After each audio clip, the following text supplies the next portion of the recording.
Judge Christopher Sabella, preside.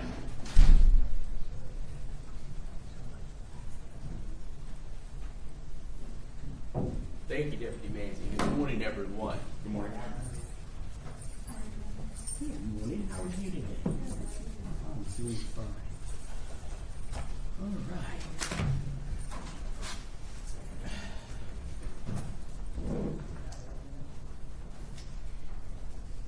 We are here this morning on State of Florida versus Terrion Arnold, case number 26 CF 10977A. I'm going to give everybody an opportunity to state their appearances for the record. We have a remote court reporter, and so she will associate your voices with your names when you introduce yourself. But let me start with, this must be Mr. Arnold, correct? Yes, sir.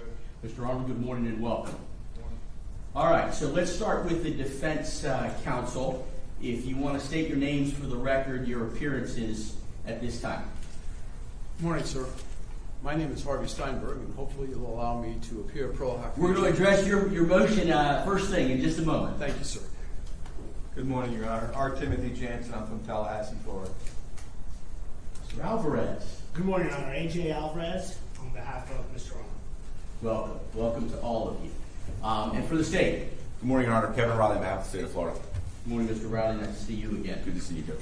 All right, yes. Mr. Steinberg, you are correct. The first thing that I have is your verified motion for admission to appear pro hoc vice pursuant to Florida Rule of General Practice and Judicial Administration 2.510. I have read the motion. It is well taken and appears to be legally sufficient. Is there any objection from the state? None from the state. I'm going to grant that motion. Thank you very much, Judge. You're very welcome. All right, so now we can move on to the second thing on the docket this morning, and that is the state's motion for pretrial detention. Mr. Riley, I'm going to turn it over to you at this time. I suspect that you may have some evidence and testimony that you would like for the court to consider. That's correct, Your Honor. All right. Mr. Steinberg, normally since it's the state's motion, it's their burden, I allow them to proceed, and then obviously I'll give you an opportunity if they call any witnesses to do any cross-examination, and then once they've rested, if you have any evidence that you'd like to put on, I will allow that as well. Thank you, sir. You're very welcome.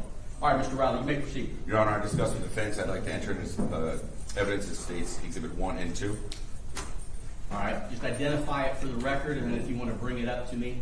Absolutely. States Exhibit 1 is text message group between, well, the group chat, I guess we should say, and States 2 is the text thread between Ms. Ariana Davalle and Jasmine Randazzo. Defense has reviewed them as well. Defense, there's no objection to the court receiving these documents at this time? Not for this hearing, sir. All right, I will admit them for purposes of this hearing. Thank you, Your Honor. May I call my first witness? You may. Thank you. State calls Detective Scott Barnett. Detective Barnett. He is in the courtroom. If you'll come forward, Detective, to be sworn as a witness. Before you step up, if you'll face me and raise your right hand, please. Do you swear or affirm any testimony you give in this proceeding will be the truth, the whole truth, and nothing but the truth, so help you God? I do. Thank you, Detective. Watch your step. Go ahead, step up there, have a seat, make yourself comfortable. That microphone there, it looks like it's on. It is adjustable if you need to move it closer to you.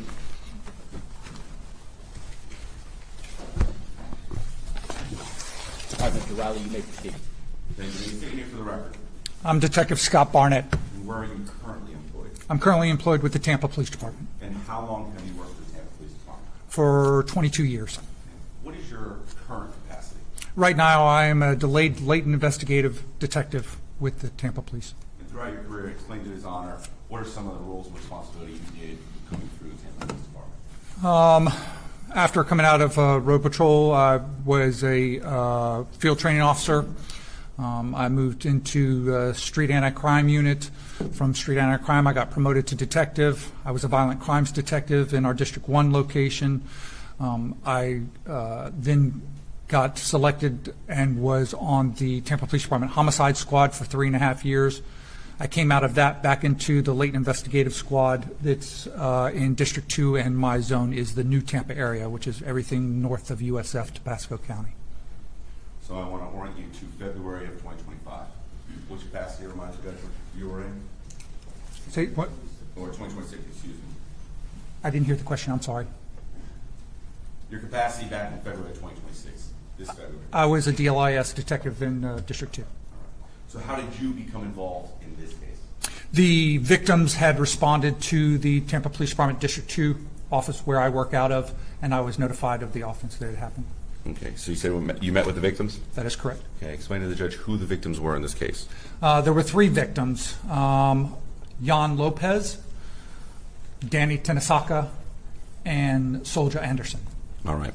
And for Daniel, what did he go by that you knew of? Daniel, he goes by Danny. Danny. And for Jan Lopez? He goes by Jan, Okay. Anything about Mr. Anderson, Soldier? just Soldier. Okay. That is his legal name? Correct. All right. You interview all 3 of them? I did. Okay.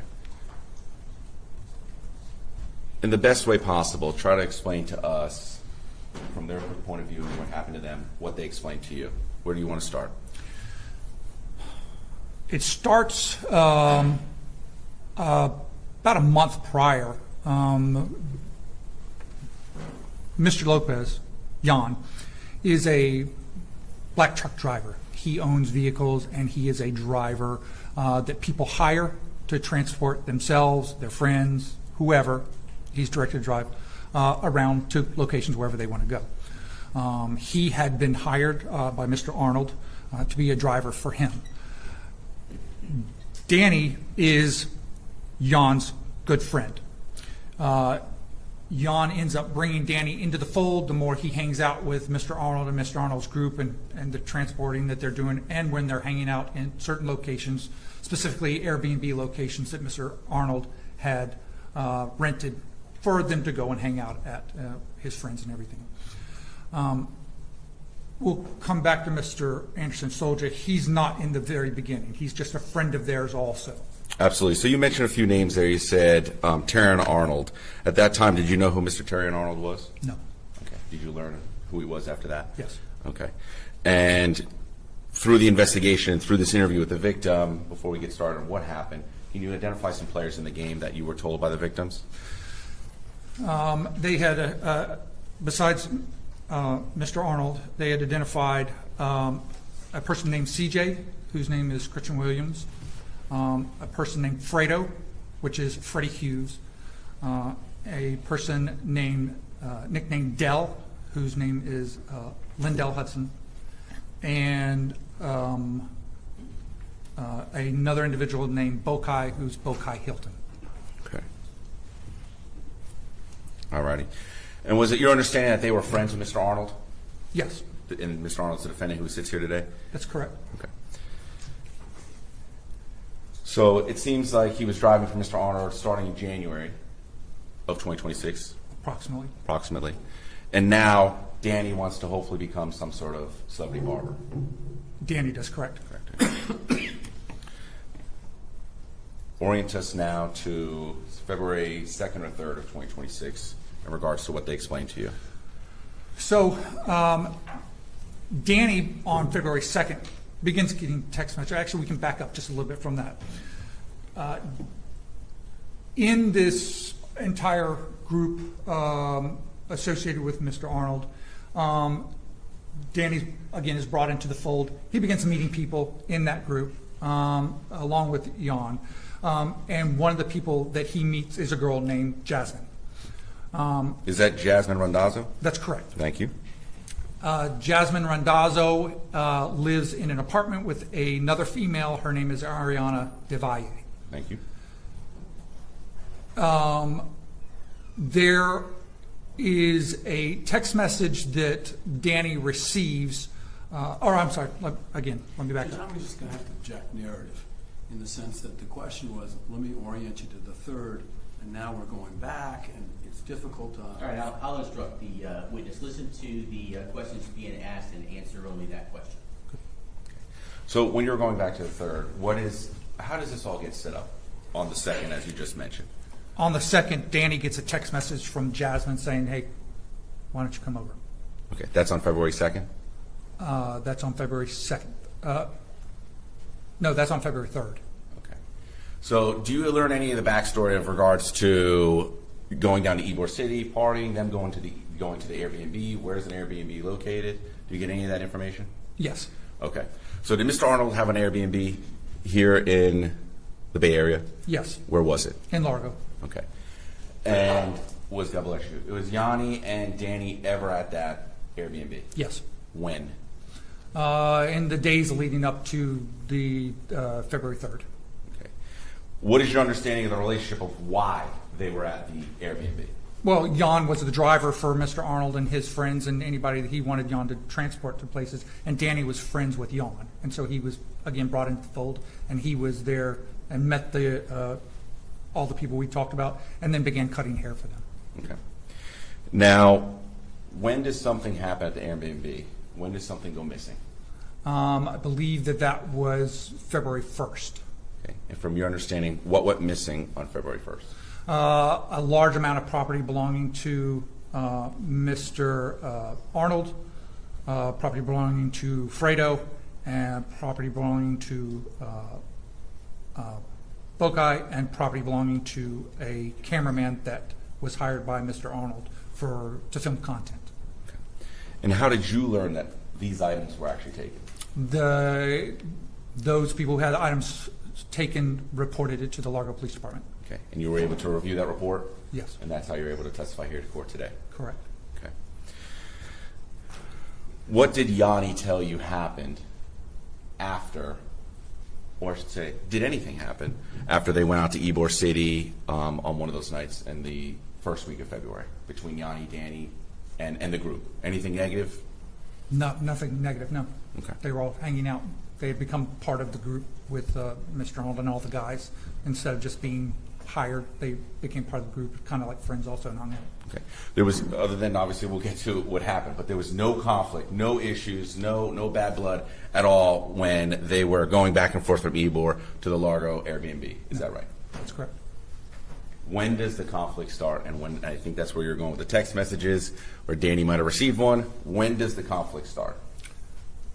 The conflict starts when Danny receives the text message from Jasmine saying, "Hey, come over." And you spoke to Danny. What did he believe this was to be? He believed that he was going over there to have sex with Jasmine. Okay. And did Danny ever go over there? Yes. Okay. Who did Danny go over to the Airbnb with? He went with Jan and with Soldier. Okay. Did you ever learn why Danny went with Yanni and Soldier? Yeah, they're friends and they look out for each other, and they were concerned about why he may be going over there. They were a little suspect about why this girl had suddenly gotten very graphic about, "Hey, come over having sex," when she had never been that way before. So as a group of them, they went to high school together. They went with him to the location. Okay. And who drove over there? Danny did. With, I should say, did Yanni drive the vehicle over there, or did Danny? Danny did. Okay. And Yanni's in the vehicle, and so is Soldier? That's correct. All right. Danny arrives at Jasmine and Ariana's apartment. That's correct. Okay. What do they tell you happens when they get to the apartment? So Danny and Soldier go up to the third floor. Danny's been there before to hang out, so he knows the location. He has been in constant contact via text message with Jasmine, expecting that she's going to be there. And so Jan stays in the car while they go up and knock on the door. And same thing again, why does Soldier go up with him to the door if Danny's just going there to see Jasmine? Just he's looking out for his friend, and just to make sure he's getting there and everything's kosher. To your knowledge and throughout your investigation, has Soldier Anderson at all been to that Airbnb? No. To your understanding through your investigation, did he ever interact with Mr. Terrion Arnold? No. What do they tell you happens when they get to the door? Nobody answers, but they hear scurrying behind the door, and he doesn't understand why nobody will answer the door.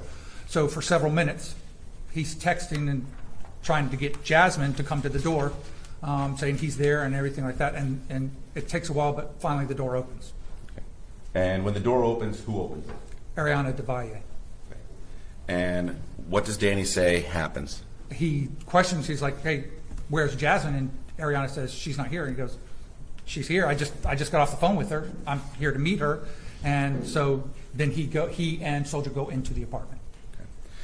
And when they are in the apartment, did they ever find Jasmine? No, Because Jasmine wasn't there, right? that's correct. All right, and we'll get to that. When he first gets into the apartment, does he see anyone else in that apartment when he first walks in? Not when he first walks in. Okay. Does eventually he meet two other people? That's correct. Okay. Explain to His Honor what happens in that apartment. Not believing Ariana that Jasmine's not there because he just got off the phone with her, he starts looking around the apartment thinking that they're playing games, that she's hiding or something like that. So he begins to look around the apartment for her. He ends up going into one of the bedrooms and he opens up a closet and there are two armed individuals in the closet. Okay. You mentioned names before, so I want to make sure we are specific. So when he opens the closet, who does he see? CJ and Dell. Okay. And what firearm is Dell handling? Dell has a rifle, Okay. And CJ? has a handgun. Okay. What is Danny's reaction when they come out of the closet with firearms? Surprised. They immediately come out of the closet and grab him and put him up against the wall and start. Does Danny at all ever try to plead with them? Yes. How Constantly. so? He in getting grabbed and they start yelling at him, they're talking about property of theirs that's missing and give us our property back, we want our property back and everything. And so he's like, I don't have your property, I don't know what you're talking about. Okay. And you mentioned Soldier, Mr. Anderson, was also in that apartment. That's correct. Was he separate and apart from this, or no? Was he now also dragged into this? No, he's now in the same bedroom where CJ and Dell came out of the closet. Okay. And is he now being held at gunpoint? Yes. And you mentioned about questioning and whatnot. What are they asking them? Where their property is. Okay. Because the belief is what? That they stole the property that they reported stolen to the Largo Police Department.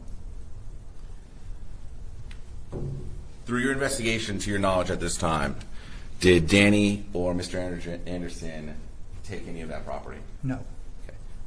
Yanni? Yanni. No. Yanni or Danny, no, either one.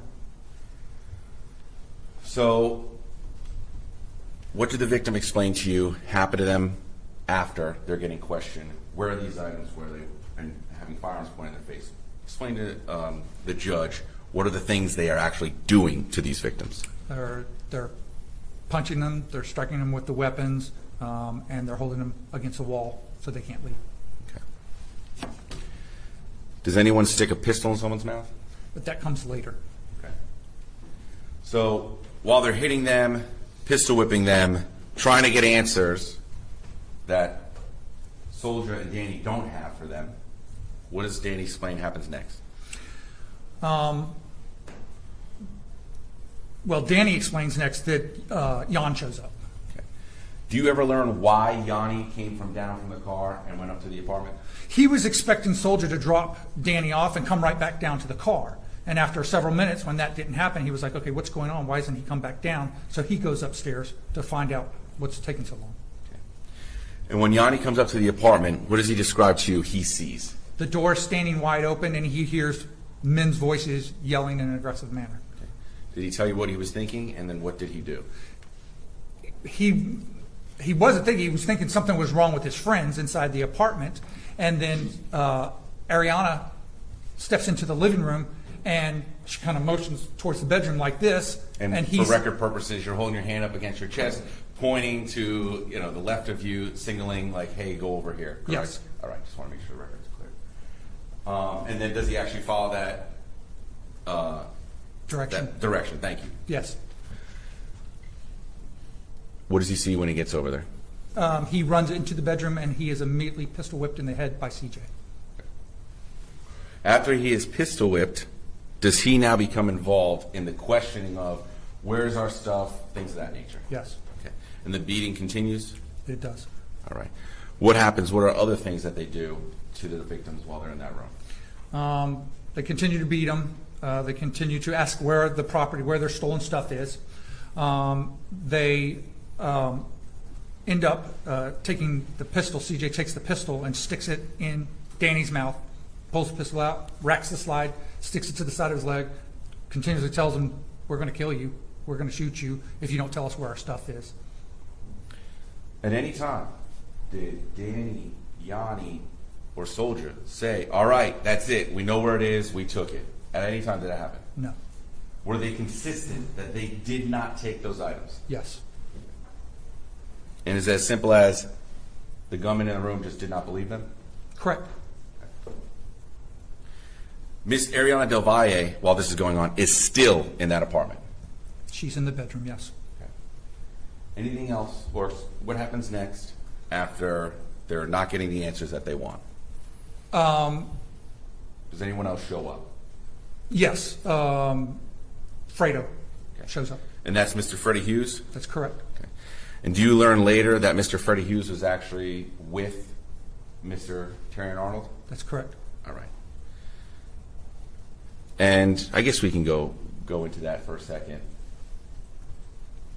Where was Mr. Terrion Arnold, Freddie Hughes, Boakai Hilton, and Jackson Ridgway? They were. Foundation. How does he know where they were? Well, let's establish how. Ask him if he knows and ask him how he knows. Sure, absolutely. At that time, or I should say throughout your investigation, or I should say, Freddie Hughes shows up to the house, correct? Correct. Through your investigation, you learned that Mr. Terrion Arnold and Boakai and Jackson Ridgway were driving down from Tallahassee. That's Jackson correct. leading and no foundation. Stated as to leading. How did you learn they were coming down from Tallahassee? Well, a couple of different ways. Ariana Del Valle later on testifies that Mr. Arnold, Fredo, Boakai, and the cameraman Jackson Ridgway were all coming down from Tallahassee. They had gone to Tallahassee earlier in the day, and they were now on their way back. Thank you. So the car gets to the apartment? It does. Okay. Freddie Hughes enters the apartment? Freddie and Boakai enter the apartment. Okay. Anyone else enter the apartment? Jackson Ridgway. Is anyone armed other than Ms. Dell and CJ in that apartment now? Fredo. Do you know what kind of firearm he had at that time? A handgun. Okay. What did the victims tell you happened inside that apartment? The entire time leading up to Fredo arriving, they had been told by CJ and Dell, wait till Fredo gets here, wait till Fredo gets here, wait till Fredo gets here. And Fredo comes in, and Soldier, not having anything to do with all the stuff that happened before, is like, he immediately pipes up, I don't know what's going on, I had nothing to do with this. And Fredo takes great exception to that and begins beating Soldier. And then How so? What does he do to him? he starts punching him with his fist. Then what happens? Then all three of them, Fredo, CJ, and Dell, began beating all three of the victims. And still, does Yanni, Danny, and Soldier maintain that they did not take anything from the Airbnb? Yes, to the point that Jan, who knows all of them, says, you know me, you know I wouldn't do this, I didn't take any of your stuff.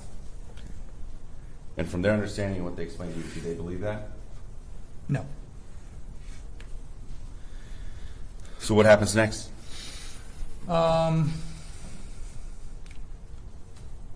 Ariana is sitting on the bed.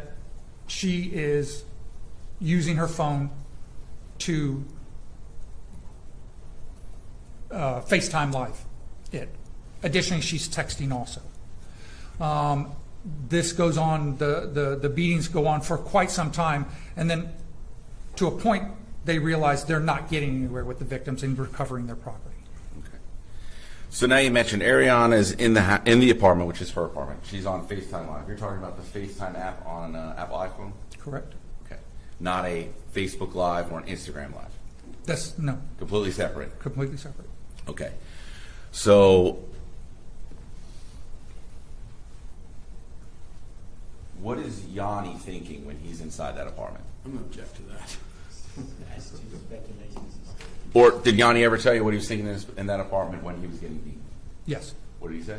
he thought they were going to kill him Why? because they weren't getting the answers that they wanted, and they thought that they were going to be killed and stuffed in their car and taken somewhere and killed there. Okay. Did that ever happen? No. How were they let out of that apartment? They were led one by one down to the car downstairs. And after that, were they free to leave? They would let them go, yes. Okay. All right. So you mentioned that Ariana Del Valle was on that FaceTime app, or on FaceTime in the apartment. Correct. Okay. Did you have a chance to speak with her? Yes. And did you further learn of how this sort of started to come together, or the plan was developed? Yes. Okay. Explain when you first spoke to Miss Ariana Del Valle. Where did you see her? The first time Yes. was when I served a search warrant on the apartment. Okay. And did you interview her? I did. Post Miranda? I did. Okay. And then additionally, did she provide a proffer to yourself and Mr. Diaz of my office? Yes. All right. And starting from the beginning, and how Miss Ariana Del Valle got involved, what did she explain to you of how she got involved with this group of people? She had met Terrion at one of the clubs and started up a relationship. Was it that month before, a couple months, I think earlier? it was a couple weeks leading up to the offense. Okay. And what did she say her relationship was with Mr. Arnold? They hung out, they were friends, and they had sex sometimes. And what was her relationship with the rest of the group? So she's with Mr. Terrion Arnold and the rest of the group. Did she have one with the rest of the A group? little bit, yes, because they were Mr. Arnold's friends, and so she was meeting them and being introduced to them. So she had some interaction with the rest of the group also. Okay. Where did she explain to you that they normally hung out, or she saw Mr. Arnold and the friend group? At first, it was at an Airbnb that was in Tampa, and then they transferred to the Airbnb in Largo And how many times did you say that she was actually at that Airbnb in Largo? several times. Okay. And as you described before, just to kind of hang out, things of that nature? Correct. All right. Did Ariana ever explain to you that she knew that anything was stolen or anything went missing? Yes. Okay. What did she explain to you? Her and Jasmine were at the Airbnb, and they had left, and then they came right back. And they were going to come back into the Airbnb, and that's when they were notified, hey, you guys you're not going to come inside here. We had some stuff stolen. Can you recall who she said notified them that or told them that? I believe that was Boca. Do you remember what date that was? When everyone's things were stolen? I believe that was the 1st, February 1st. After they were denied entry into that Largo Airbnb due to the missing items, did Miss Ariana Del Valle ever meet up with Mr. Arnold and his friends again? Yes. Okay. Where? At the Airbnb. The same Largo Airbnb? Yes. Okay. Was there any discussion with her in regards to the items that were stolen? Did she explain that to you? Yes. Okay. What was that discussion? There was a discussion about the stolen stuff. Mr. Arnold was there. Mr. Hilton was there. Fredo was there. And she advised that Mr. Arnold came into the living room where they all were, and he said, I think I know who stole the stuff. I think it was Jan and Danny. Okay.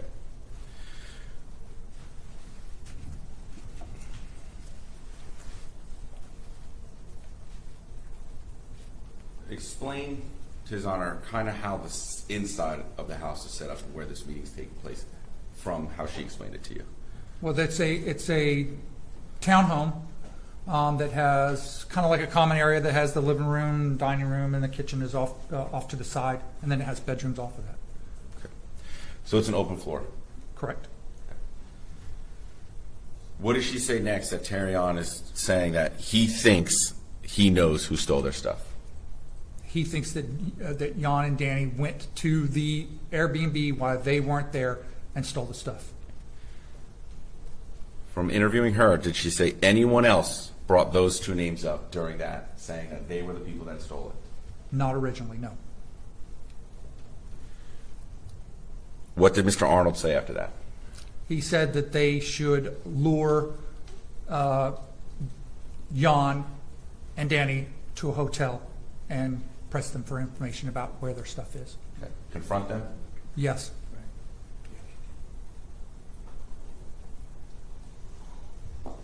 Why was that an issue? Was that ever made to be an issue? It was made to be an issue by one of the other co-defendants who told Mr. Arnold, no, that's not a good idea. There's too many cameras at a hotel. We can't do it there. Did anyone else offer up any alternatives of what they should do? Yes, Ariana did. Okay, what did Ms. Del Valle say? Miss Del Valle, Ariana, notified Mr. Arnold, hey, you know that Danny, Jan's friend, Danny wants to get with Jasmine. And by the way, he has been to our apartment before, so he knows where it's at. And what does Mr. Arnold, obviously you're learning this from Ms. Del Valle, what does Mr. Arnold say to that? They then start concocting the plan of luring Danny to the Airbnb. I apologize, not the Airbnb, to their apartment in New Tampa to confront them about the stolen property. Okay. Jasmine Randazzo is not in that Airbnb for that conversation, correct? That's correct.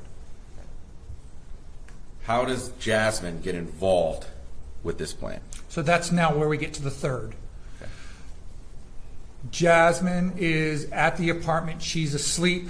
Ariana is with Mr. Arnold, who instructs her to text Jasmine so that she can set up Danny and lure him to the apartment so that they can be there and confront him. Does Ariana tell you, or confirm with you, I should say, at that point, with the Danny setting up, who that specifically came from to say, text Jasmine? That came from Mr. Arnold. Okay. Your Honor, may I approach? States, I think it's 2.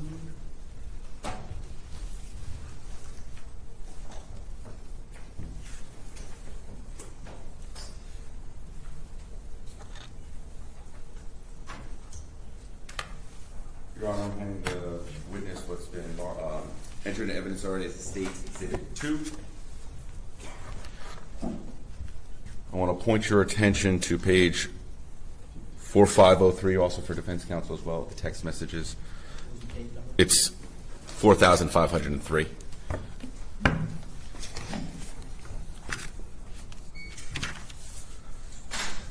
We'll go from, or I should say, you just described that Mr. Arnold told Ariana to text Jasmine at the time in which this plan is getting concocted, early in the morning, correct? Correct.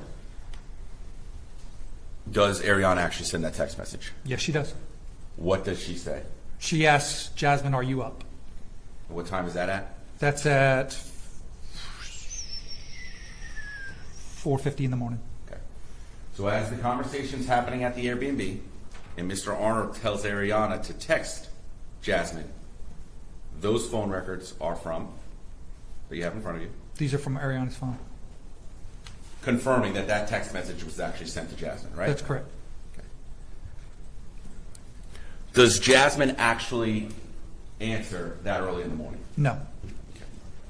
When does she answer? She answers at I'm sorry. We need to back up because I gave you the wrong time on the first one. I read the wrong time on the text message. The text message that was sent from her, Ariana, to Jasmine saying, are you up, was sent at 1:49 a.m. It's not until 4:50 in the morning that Jasmine responds and says what? Did you speak to Jasmine Randazzo about this case? Yes. Okay. Did you learn from her why there was that gap of time? Yes. Why was it? She was asleep. She's not at the apartment. She was asleep. Okay. And I apologize. Can you restate what Jasmine says when she wakes up in the morning? She says what? Okay. I want to go to 8:57:08, a text message from Ariana. Are you there? Yes. Okay. Can you read that to the judge what it says? It says text Danny and ask him what is he doing later. What does she say after that?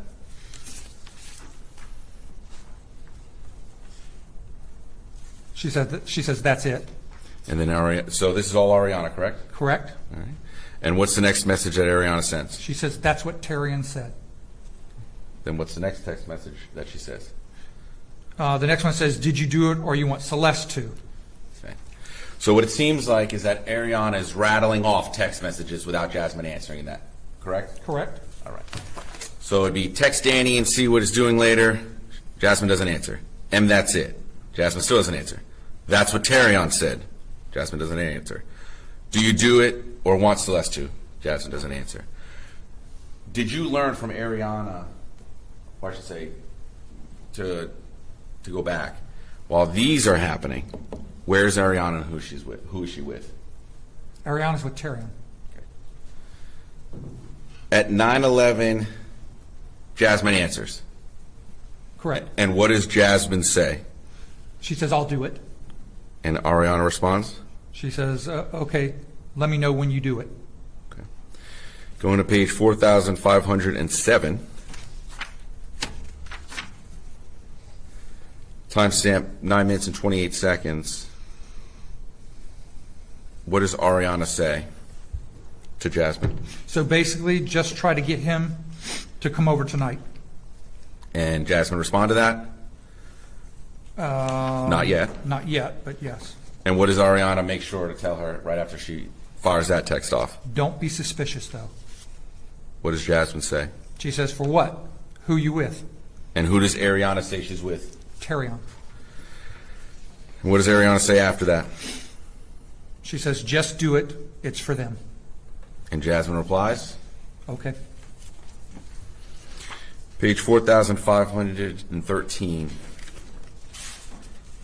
Minute 9:52:57. What does Ariana say to Jasmine? She says, just be like, okay, never mind, then you're playing. And Jasmine? Jasmine says, that's pretty obvious. It's a setup. Continuing, what does Ariana say? Or I should say at 10:05. Oh, at 10:05? Or, yeah, I apologize. So is there anything else after, that's pretty obvious it's a setup for Jasmine? Or we can skip to 4,515 page. Yeah, we'll skip to that. That's page. fine. So 4,515, 10:05. Mr. Riley, do you have an extra copy of the exhibits that I can?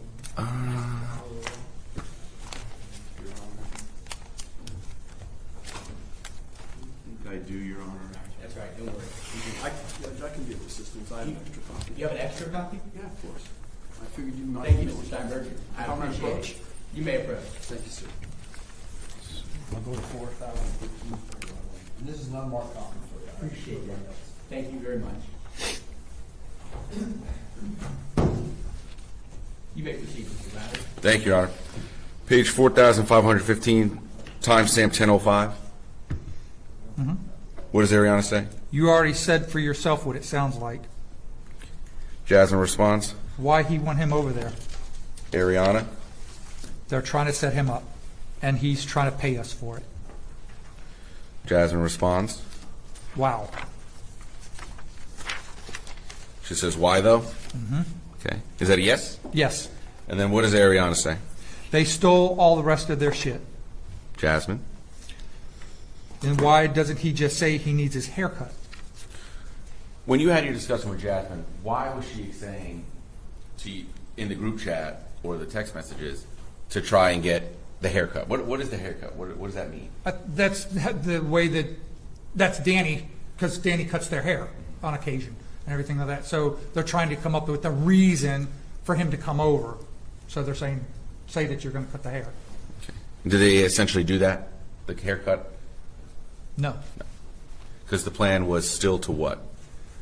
To lure them to the apartment.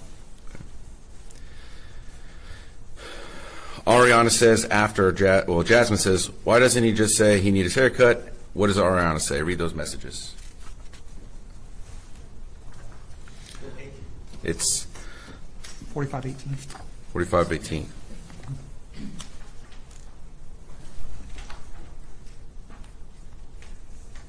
We're starting from 10:13, where the other stuff they did. The other stuff they did, and they were going to do it at a hotel. And then Ariana. But it makes sense to do that, to do it at my apartment, they said. So these text messages are essentially corroborating the interview that you had with Ms. Del Valle. That's correct.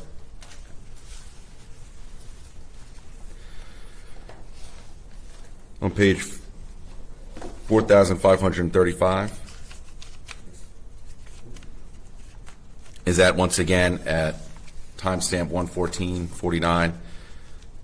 Ariana trying to give ideas of how to lure Danny over? Yes. And what does that read?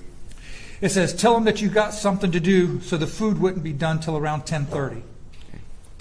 And do you learn through your investigation why they're trying to push back the time for Danny to be at the apartment? Yes, because CJ and Dell aren't there yet. Page 4,538, timestamp 2:04:40. What does Ariana say? Hold on one second. Of course. I'm trying to get there. Me too. I just got there. I got there too. Thank you. What does Ariana say? I'm scared. Yes, she says, I'm scared. I hope they don't kill them. And what does Jasmine respond to that message? Perhaps we delete these messages. I'm actually going to get money because I'm going to give it to my dad. Okay.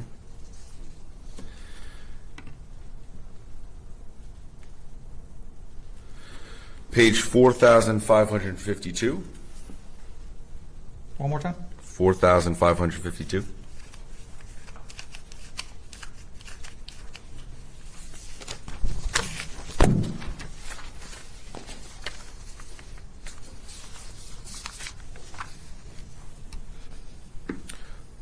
Timestamp 12:35:28.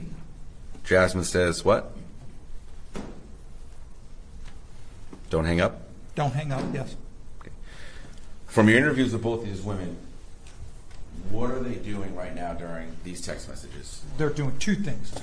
During the text messages. I'm sorry. I'm sorry. Hang on. Of course, take your time.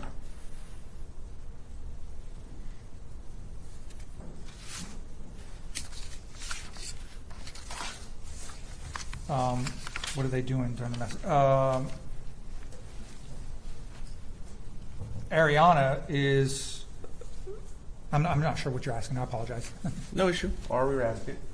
So you were looking at a text message between Jasmine and Ariana. That's states 2, right? Right.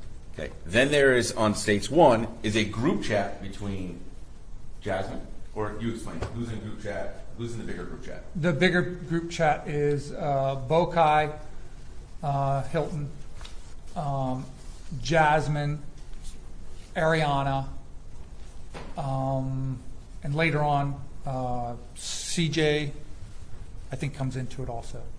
Okay. So the original text message, which is states 2, which we have been going over, that is text messages from Ariana to Jasmine, and Ariana filling out Jasmine or telling Jasmine what to do. Correct. Okay. We are now getting to what you spoke about before, the incident of them being robbed and questioned. In a side chat, we're back to Jasmine and Ariana, correct? It picks back up. So Yes. the first part of the text messages is Ariana giving the orders to Jasmine, right? Correct. That are coming via Terrion. Correct. Right. Then, after they get to the apartment, or while Danny's getting to the apartment, another group chat with more people is made. That's correct. Okay. So, on page 4,552, where Jasmine says, don't hang up, and Ariana says, I'm not, has the event inside that Airbnb already started? Yes, it has. All right. So to make this a little bit more complicated, I will. And she's- Go ahead. No, sorry. Okay. Stage 1. Let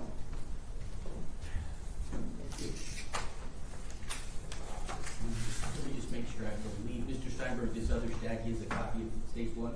I hope so. It could be. No.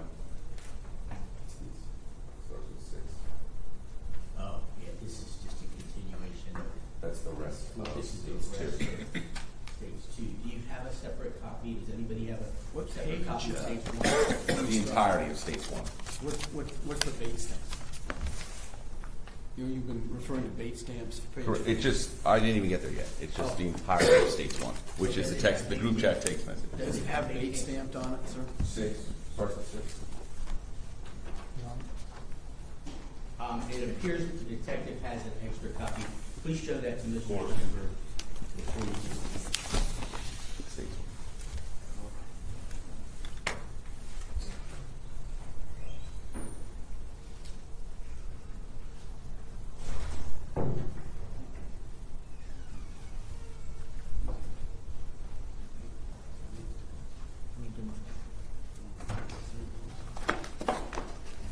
Those were sent to us.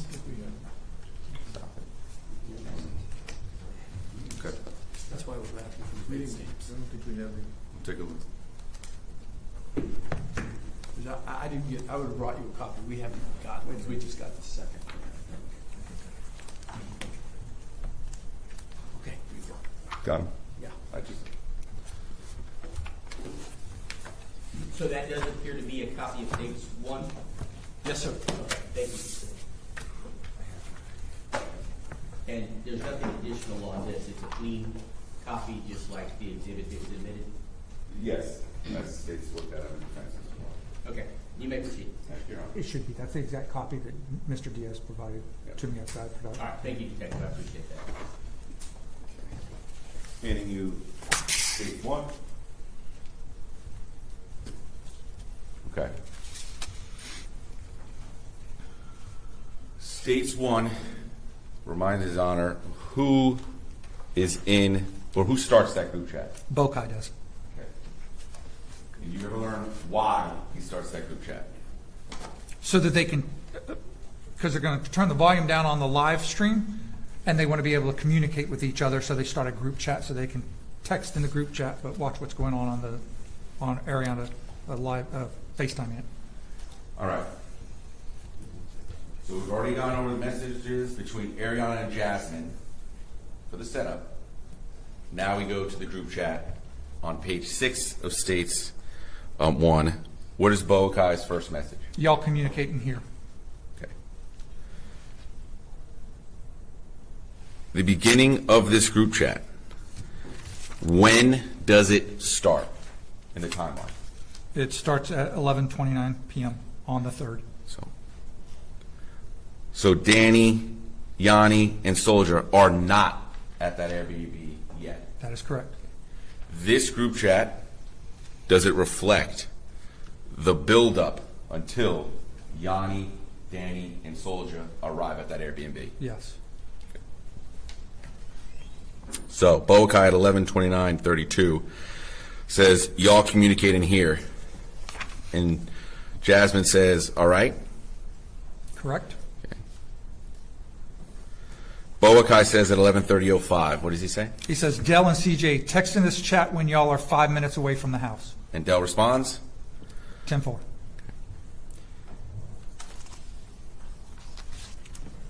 Because you learn from Ariana that they're waiting for them to get to the house because they want to beat Danny, Yanni, and Soldier there, correct? Correct.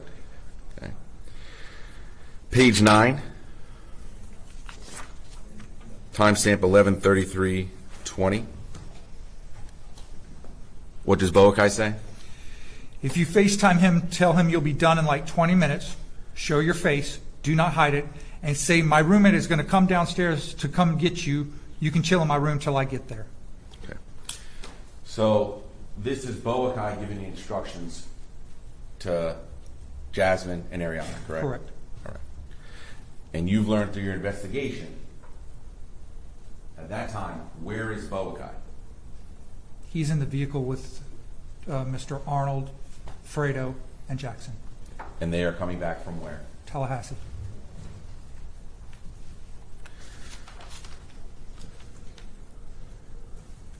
Page 11.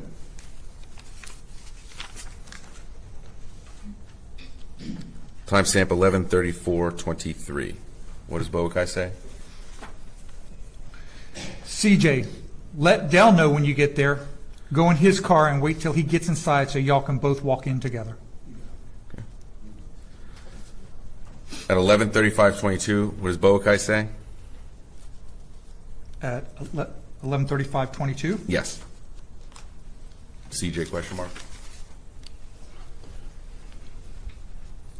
Yeah, because CJ doesn't answer. He says CJ with a question mark. Okay. But Del liked the previous message. Yes. CJ finally answered at 11:37:03. Correct. What does CJ say? He says, just pulled up, fixing to walk in. Del responds. I'm 11 minutes away. Okay. Page 14. Timestamp 12:01:44. Boakai says, Bokai says, Dell, he there? and then Ariana responds, Yes, and she says, at the door. okay. And the reason why she knows that is because she's in the apartment. That is correct. So she's receiving both CJ and Del into the apartment. That's correct. Boakai says at 12:01:53, let us know when he's inside. Correct. Okay. And that text message, let us know when he's inside. For a reminder, that's because he's in a car with Terrion Arnold and other people. Objection calls for speculation. What he meant by saying that. Rephrase the question. Boakai is in a car with who? Mr. Arnold, Mr. Williams. I'm sorry, not Mr. Williams. Apologize. Let me use a nickname so we don't get it Sure. confused. He's in the car with Terrion, Fredo, Boakai, and Jackson. Okay. And Boakai sends a text message while he is in that vehicle at 12:01:53, let us know when he is inside. Correct. On page 16, Boakai has a statement for 12:02:52, making sure Del has something. What does he make sure Del has? It says, Dell, do you have your FI? And throughout your investigation, what you've learned, did you understand what that means? FI, FY8, is a slang for fire, and fire is slang for firearm. Page 17.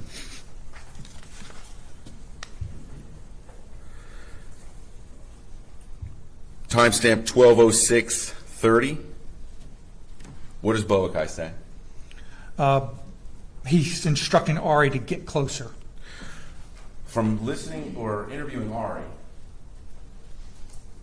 orient us back to what she's doing at that point in the apartment. So She's why is sitting- this text happening? She's sitting on the bed, FaceTiming the beatdown that's happening amongst the defendants, and Bokai's asking her to get closer with the camera so he can see. It's not just so he can see. What does Boakai say after Ari, get closer? We can't hear. Turn the camera around. On page 18, timestamp 12:09:23, Boakai starts giving instructions. That's correct. Start reading off at 12:09:23. He says, get the phones. Get the phones. Put them all in the same room. Keep them in the same room. Make sure y'all get Danny's phone. And that was from Jasmine, that last one. Correct. On page 22, timestamp 12:18:40, Boakai says, more instructions. Get the password to the phone. Get all three phones. I'm sorry, yes. Get all three phones.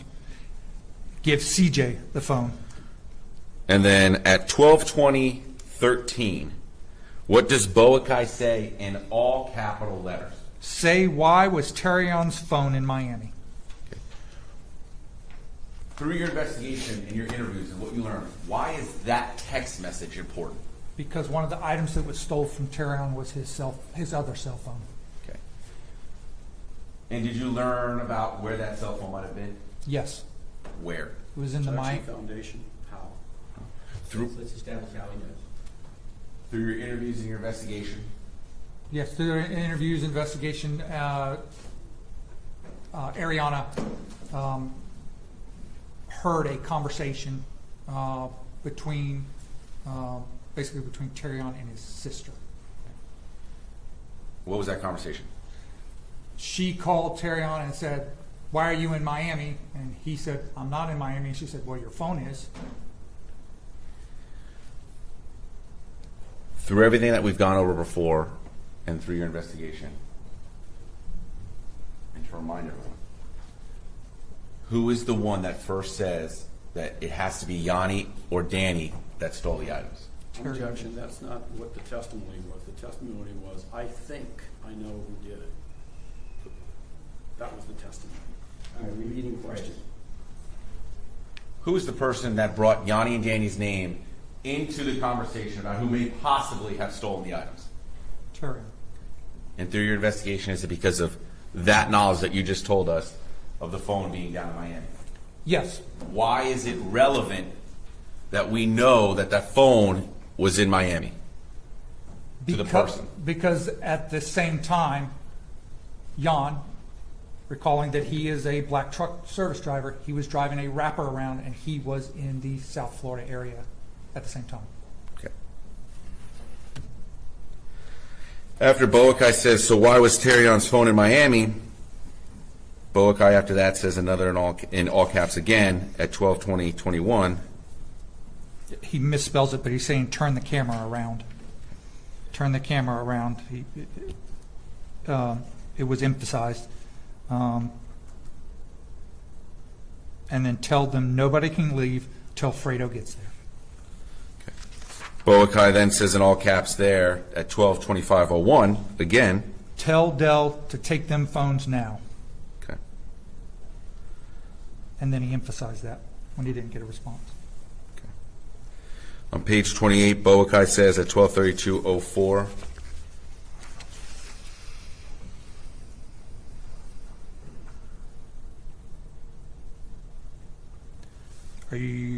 I'm sorry, which timestamp? 12:32:04. I apologize if I rushed that. He says, basically, get them from by the door. And from your interviews with Ariana, because she's there, that is Boakai directing what's happening in the room to all three victims. Correct. Boakai says keep them all in the corner. Correct. Okay. And then Ariana chimes in on page 31 at timestamp 12:36.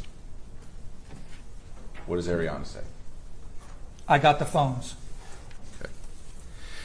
And then at 12:41:13, it should be on the same page as 31, Ariana sends a text message to the group asking what? Timestamp again? 12:41:13. She says, how far are y'all now? And then read what Boakai responds. 20, don't say it out loud. That's on page, the first part starts on page 31. The very last box on the right-hand side? It says, how far are you all now? Correct. But the response, The response is on the next page. It says, 20, don't say it out loud. oh, I'm sorry, it was 40, I see it. Right. And then Boakai directs Ari again at 12:42:41. Close the door, Ari, and lock your front door.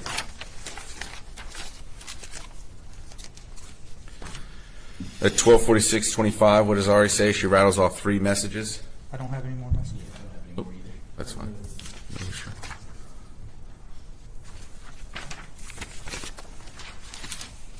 So just to be clear, that is, you have the official exhibit 1. That was the last page of State's exhibit 1. Correct. May I approach the witness, Sean? You may. Thank you.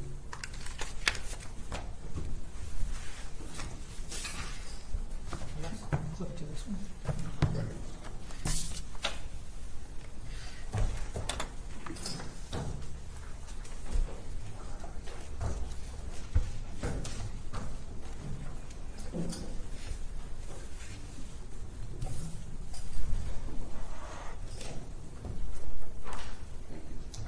We'll leave those up there.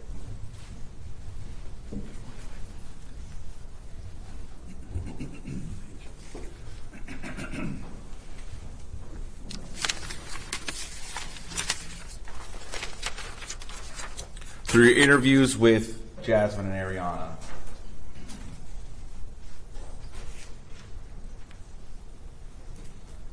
or I'll strike that. With your interview with Jasmine, okay, does she say that she is on that FaceTime as well, that group FaceTime, while everything's going down in the apartment? Yes. Okay. And what does she say to you that she can actually see on that FaceTime? She can see that Bokai is driving a vehicle, and he's got the phone in the car with him pointed upwards. And then is she able to see any of the events that are going on inside the Airbnb? Yes. What does she explain to you that she was able to see inside the Airbnb? She sees Dell holding one of the victims against the wall in the bedroom.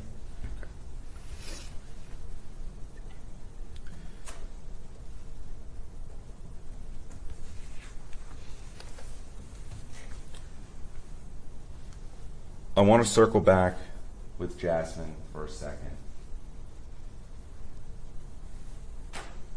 Ariana was giving Jasmine's instructions on what to do via text message. Is that right? In the beginning. Ariana's given Jasmine instruction, correct? Does Jasmine ever receive instructions from Mr. Arnold himself? Yes, through the FaceTime. We talked about a lot of FaceTimes, so let's organize. Was there a first FaceTime that happened? That the biggest FaceTime is the one at the apartment when the event's going down. That's the second one. We'll refer to that as the second FaceTime. That's the biggest one. But there is a first FaceTime. Is that right? Yes. Okay. During that FaceTime,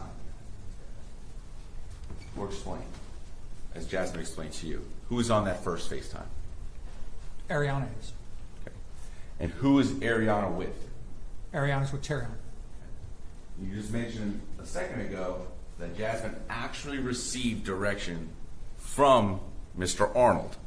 Explain to His Honor how that happened and how she explained how she received that.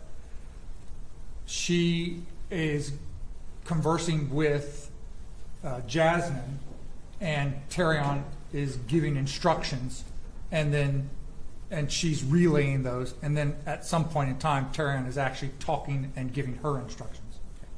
So Jasmine says to you in an interview that she heard Terrion's voice give her instructions on what to do. Correct. And an example, or I should say to stick with her interview, do you remember what she said Terrion was trying to tell her to do? I can't recall exactly what she said. To orient you, is it about the luring? Is it about when it's already happening? To lure them in, how to lure, things like that? It's about the luring. He makes reference something about cooking food, to say that you're going to cook food, to invite him over that you're going to cook food. Anything about, I don't know, girl stuff, just figure it out? Something like that? Yeah, basically saying you got, what a girl would normally say to a guy to make sure he comes over. Just take care of it. Say whatever you got to say. And that is coming from Jasmine saying she heard that directly from Mr. Arnold. That's correct. Okay. She knows his voice? Yes. That's what she told you? Yes. Okay. All right.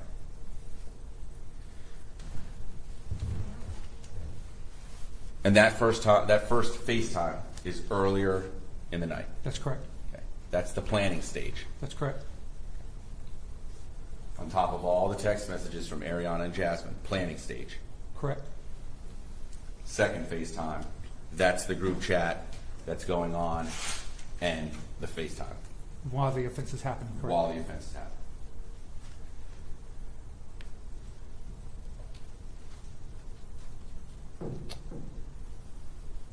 Through your interviews, did Ariana or was Ariana able to leave the apartment? Yes. Okay.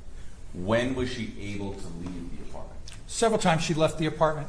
Ariana had a group of friends that were downstairs in the car. There were 4 of them. The whole point of them being there was they were there to pick Ariana up because they were going to all go get something to eat.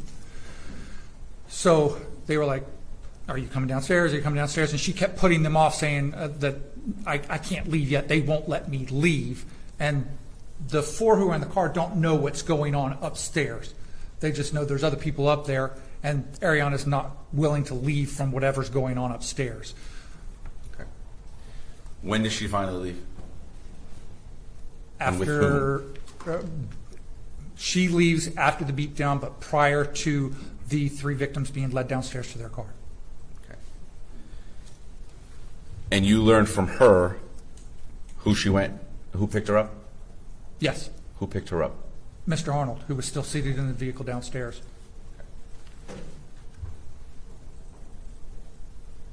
You mentioned a name before about someone being inside that vehicle, Mr. Jackson Ridgway? That's correct. Okay. Who is Jackson Ridgway? He is a content filmer. People hire him, and he videotapes and takes pictures to create social media content. And he was in the car that night, driving back from Tallahassee with the group. He went to Tallahassee, drove them to Tallahassee, switched vehicles at Mr. Arnold's house into the SUV, and then he was a passenger in the vehicle as it came back to Tampa from Tallahassee. We've heard from Ariana, we heard from Jasmine Randazzo, we've heard from Boakai in his text messages.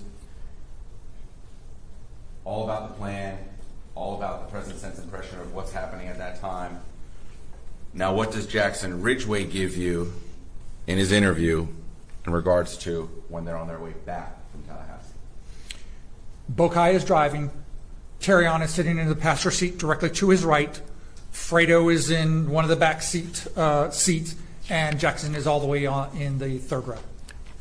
Does he mention anything to you in regards to this FaceTime? We're talking about the second FaceTime now. Anything in regards to the FaceTime happening while in the car?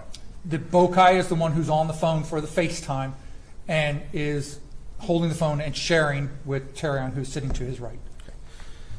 So we've heard from Ariana, Jasmine, and now Jackson Ridgway, who was actually in the vehicle, all saying that they were on that FaceTime coming back in the vehicle. Correct.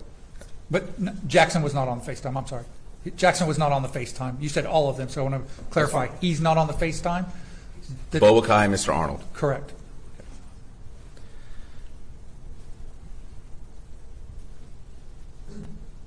What does Jackson Ridgway say is going on throughout that FaceTime? What can he hear? He hears that they are trying to get somebody to go to an apartment so they can talk to them about the stolen property. Okay. Did you ask him in regards to any of his involvement in this case? Yes. Okay.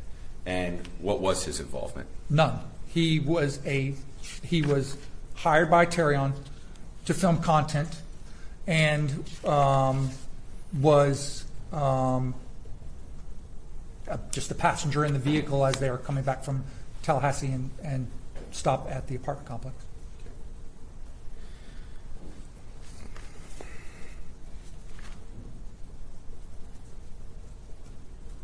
Does Mr. Ridgway, Jackson Ridgway, give you any other information in regards to Mr. Arnold's involvement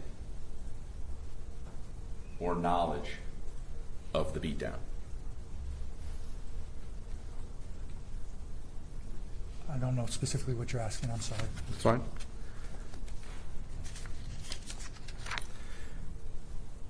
You asked Mr. Ridgway, since he's there, did he believe that Mr. Arnold knew what was going on? I'm going to object as to what Ridgway Yeah, thought. I'm going to sustain. Did Mr. Ridgway say to you that Mr. Arnold knew what was happening? Again, objection. This is just a way of getting around.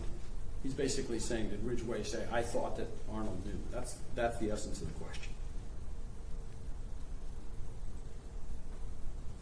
Well, we're only at did he say if he knew. So let him answer that question. Yes, sir. Did he say that he knew that Terrion knew what was going on the FaceTime? Yes, Yes, because he's in the car with him. because he's in the car. He can, That's my objection. It's all right. we're gonna stop there. You can make whatever argument related to the testimony that you just established. So, ask another question, move on. In regards possibly if I moved more, laying a foundation of personal knowledge of what the witness actually told him he observed in the car? You can try, yes. I'll move on. All right.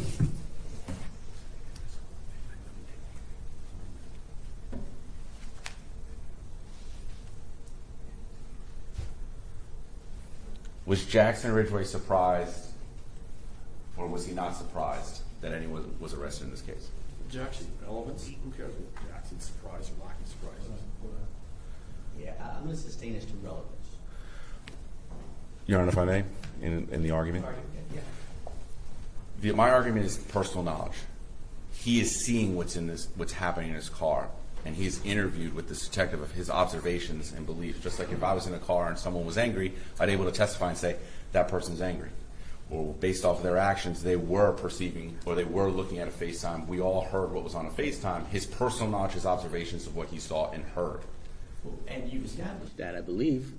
So, You painted the picture of the car, who's in the car, all of that. You can make argument related to that picture that you've created, but as to what someone else thought, I just don't know what the relevance of that is. well, I understand what he thought, and I think the step further I'm going is to another statement, so I'm going to try and rework it that way, but I just wanted to make sure I'm not trying to circumvent that. It's just the personal knowledge from the witness in the vehicle.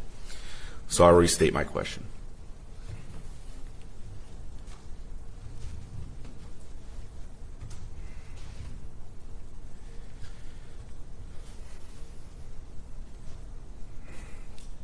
Did Jackson Ridgway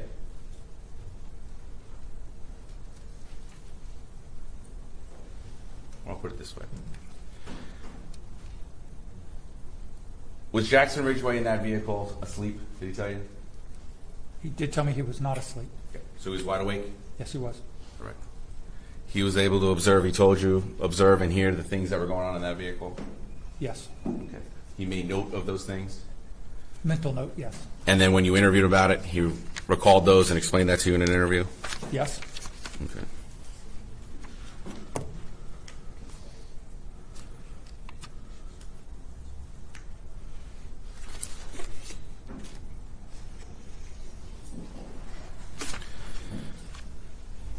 In his interview, does he explain to you how involved Terrion was in the plan at the apartment? Yes. What does he say?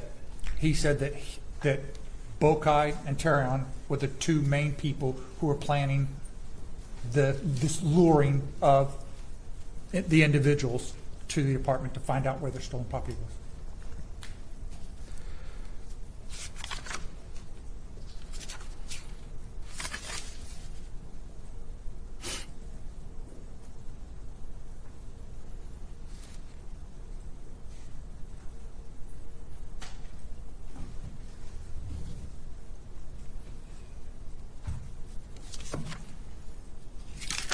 Is there anything else of note in the investigation that His Honor should know in regards to the lead up, the plan, and the execution of this crime?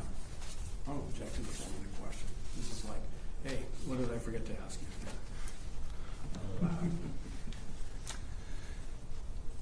The only other thing that we would touch on is the Ariana leaving the apartment and who overheard her get into the vehicle also.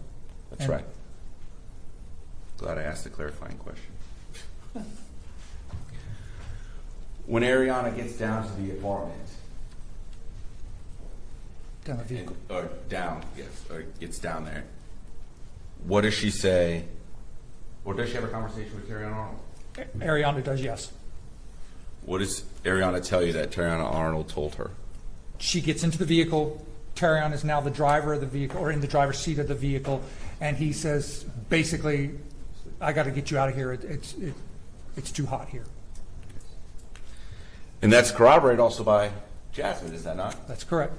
Explain to His Honor how that is corroborated by Jasmine in that statement. Jasmine is not at the scene. She's getting her hair done. but she is on the second FaceTime Live, and that FaceTime Live is still open when Ariana gets into the vehicle and she overhears somebody that she knows as Terrion's voice, overhears Terrion say basically the same thing, that, hey, you're coming with me, I got to get you out of here. Okay. Which is additionally corroborated by Jackson Ridgway, who's also in the vehicle. I pass the witness. Morning, sir. Good morning. We've never met. Nope. It's my pleasure, sir. Thank you. I have a few questions, okay? Sure. First off, have I got this right that this was a situation where there were 2 robberies? Remember Fredo saying when he got back there was the initial robbery where things went missing, and then there was a second robbery where Burglary, yeah, I'm sorry, I apologize. Yes. Yeah, I there- use the word robbery in, just layman's terms. Right, that threw me off. There were 2 burglaries that occurred from the Airbnb, that is correct. And so we're aware the Airbnb had a alarm and had a code, correct? That is correct. And there was no evidence of any forced entry or anything else, correct? Quite the opposite. There was evidence of forced entry. No, there was not forced entry. I'll let you go ahead. So someone would have had to have the code to get into the place and take things, correct? That's correct. And there were a limited number of people who had the code, correct? That is incorrect. Well, the code wasn't given to everybody. It was given to a limited number of guests, including the alleged victims in this case, correct?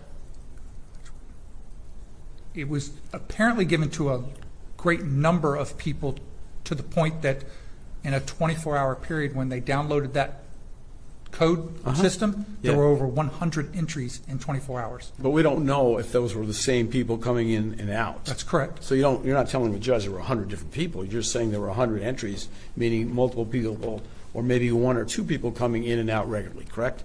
Possible, yeah. All right.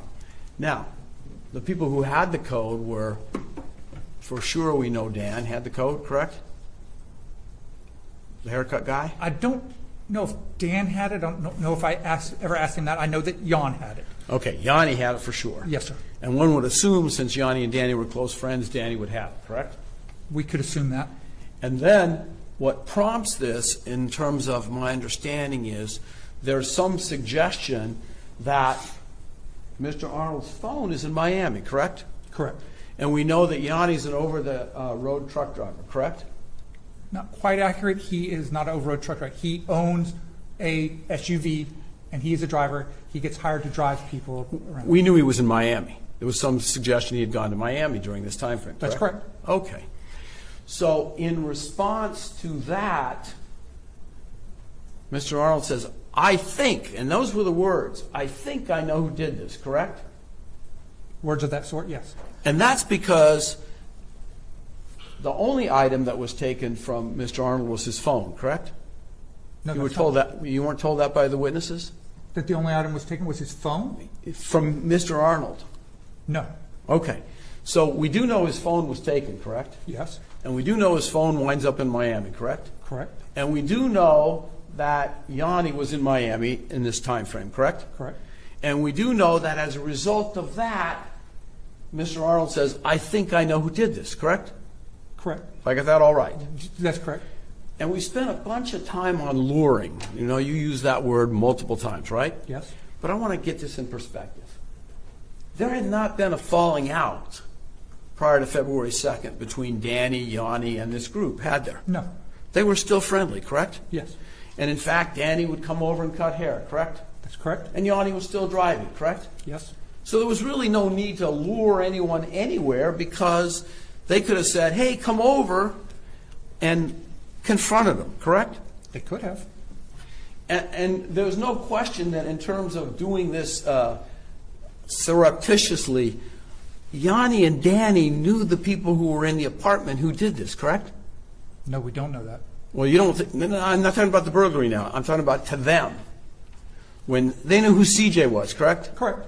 They knew who Fredo was, correct? Correct. They knew who was the other guy that was there? Dell. Dell.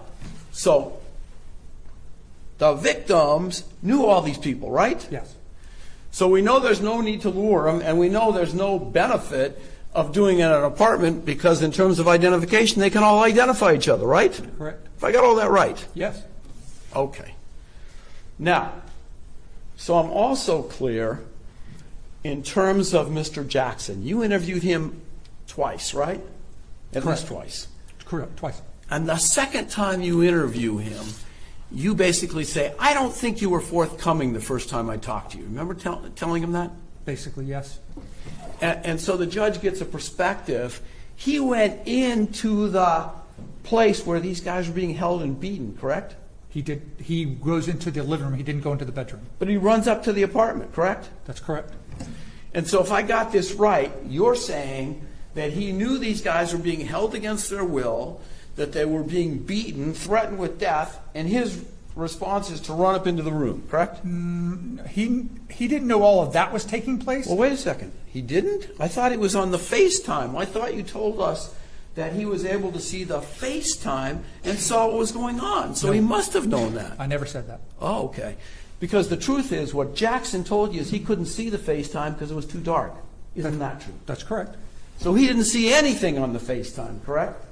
No, he only saw who was, that they were on FaceTime, but he couldn't see the screen itself to know who was on the FaceTime. All right. And he also told you, and even though you tried to get him to say something different, he told you repeatedly that on that ride, and so the judge knows they were coming back from Tallahassee to Tampa. On that ride, Terrion never said a word, did he? That's not what Jackson says. Jackson never said that Terrion had anything to do with the second FaceTime, correct? He said that Bokai. He did say that Bokai and Bokai and Terrion were, Bokai is holding the phone while he's driving, Terrion sitting next to him, and they are on the FaceTime, watching the FaceTime. Now, to answer my question, watching is one thing. I asked you if Terrion had said anything during that second FaceTime, and the answer is he told you Terrion never said a thing. He did not hear him say anything, correct. Never said one word, correct? He did not hear him say anything, no. In fact, the person who was doing all the talking was Bokai, correct? According to Jackson? Yeah. That's According all, to Jackson. That's all he can hear because he's in the very rear of the vehicle. Yeah, But yes, there we go. The majority of the conversation was from Bokai. All of the conversation in the car was from Bokai. Nobody else said a word, or did they? According to Jackson. Not that he could hear. Okay, so the answer to my question is the only person talking in that car is Bokai, correct? That he can hear, yes. Well, so we get a perspective. What kind of vehicle was it? It's a large SUV And where is Mr. Jackson? on the third row. Okay, so he's on the third row. The first row you've said was Bokai driving, correct? Correct. Terrion next to him, correct? Correct. Who's in the second row? Fredo. Okay, Fredo. Is Fredo directly in front of Jackson? Yes. So he's blocking Jackson's view necessarily because he's directly seated in front of him, correct? I don't know the exact seat, which side of the vehicle. I know driver, passenger, the second row, somewhere on that second row, Fredo's there, and somewhere on the third row is I'm sorry, second row is Fredo, somewhere on the third row is Jackson. Okay. So it's also clear that Jackson says Bokai is giving all the directions, correct? Yes. And he's telling these people what to do to these victims, correct? He's hearing limited amounts of what's going on. So he knows what's happening. He knows what the gist of the conversation is about, luring somebody, that they want them to come to the apartment so that they can go and talk to them about it. Okay. Yes. But Talk to them, right? Talk to them. That's what he said. I don't know if that's her exact words. Those are my words. I'm surmising that, Yeah. that they want to confront them about the stolen property. Never did he say to you that, in fact, Mr. Arnold ever said to do anything harmful. I didn't hear the tail end. Sure. He never suggested that Arnold said, beat him up, do things to him, stick guns at him. Am I right? That's correct. Never once, did he? He never heard them say that. All he said that he heard Arnold say was, we want to confront them, correct? Basically, yeah. And that's because the phone that was taken from my client ends up in Miami at the same time Yanni's there, correct? Correct. That's my understanding. We weren't able to track the phone. That's through conversation, through the interviews, that that's what we were told, that the sister said his phone was in Miami. Okay. Now, in terms of, yeah, obviously, nothing was discussed illegal in terms of having them come over, and I've emphasized this. When Terrion says, let's, quote, confront them, that was the word that was used. He never says, I want you to beat them, you keep them there until we get something done, anything like that. No, he never says he heard that. And in fact, let's talk about, I think you said that it was, who was in this text? Was it Ari that was texting? Ari and Jasmine? Yeah, the first text. The first one is- Yeah, the first text. Is Ari and Jasmine. Okay. And I think you said at some point that it was Mr. Arnold who was telling her what to text to Jasmine. Am I right? Ari said Ari Arnold saying was, that Terrion is directing her what to text and say to Jasmine. Correct. and are you saying it was only Ari? Excuse me. Are you saying it was only Mr. Arnold? Too many A's. Right. It was only, no, the Bokai was giving those directions also. Okay. So we get this right. It's not Mr. Arnold alone who's telling her, if you will, to lure, or I hate to use that word. Let's use the word entice, because I think that might be better, Okay. given what took place here. To entice them to come over, right? It was Bokai was part of that. That's correct. And we don't know who said what, because if you take a look at page 4518 of Exhibit 2, may I approach and thank you. I was going to do it. You mind? You wanted to go to the No, but I don't, yeah, thank you. I didn't want to do my bidding. I was closer. Yes, sir.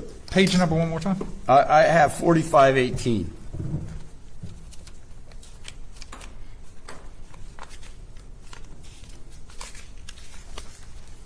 Okay. You see where it says in the middle of it, I don't know, see the middle text? They did? Yeah, they did. Meaning she's saying they are the ones who are telling me what to do, correct? Let me And jump then, back a little bit. here, give I'll the help you context out. Of what we're doing. Go back to 4519. That is 40. Oh, 19? Yeah. That's afterwards. Yes, take a look Okay. at 4519.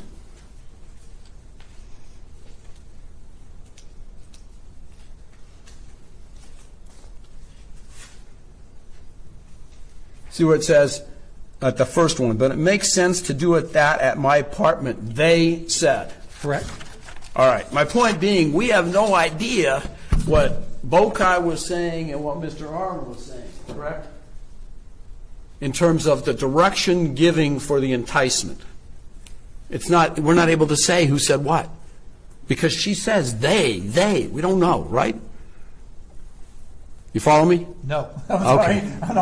There's no way to send, I'll try to lead you down the pathway to heaven. What I'm trying to suggest to you is there's no way to separate out what direction Bokai was giving to Ari versus what direction Mr. Arnold was giving. Correct. We don't know who was participating more, Mr. Arnold or Bokai, correct? In the text messages, Yes. the group text messages, no. And it's fair to say that you believed in terms of what I'm going to call the beating phase, okay? And so we're right. This was a severe beating, Yes. went on for an hour. Yeah, nearly. And when did they go to the hospital? After the whole thing happened, after reporting it to the police. Did they go to the hospital?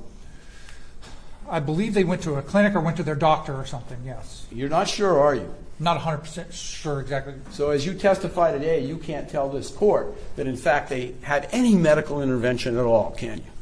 Well, I know that because of the concussion that Jan suffered, that he was going to a specialist for that for some time and getting treatment for that. So about- if you're saying medical, I mean, How about Danny? consider that. How about Danny? I don't believe that Danny went to the doctor. And then this guy, is it Soljay? Is that how you say it? Solja. Soljay. Solja. Solja. Am I right that Solja was told he could leave? He was told he was leave. I don't recall. Initially. They said, you have nothing to do with this, you can leave. I don't believe so. You sure? I'm fairly sure. Okay, let me take a look, because I think we get limited discovery. But I think that in one of the reports that I have, that there's a suggestion that when he was interviewed, he said that, let's see if I can refresh your recollection, that he was told he was free to leave, but he said, I didn't want to leave. Remember anything like that? I don't recall that, no. Okay. Let me see if I can find it.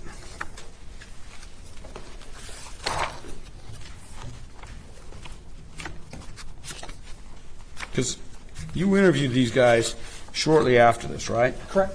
Okay.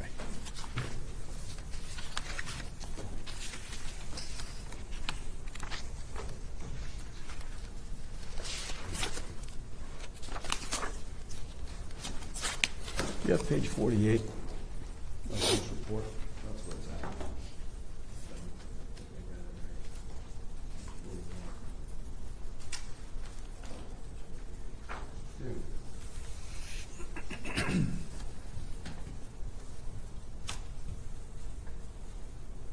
How come I can't find it?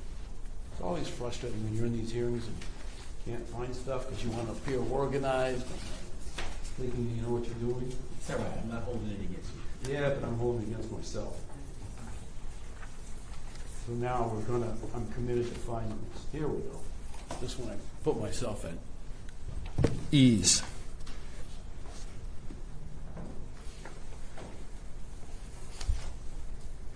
Who interviewed Sojay?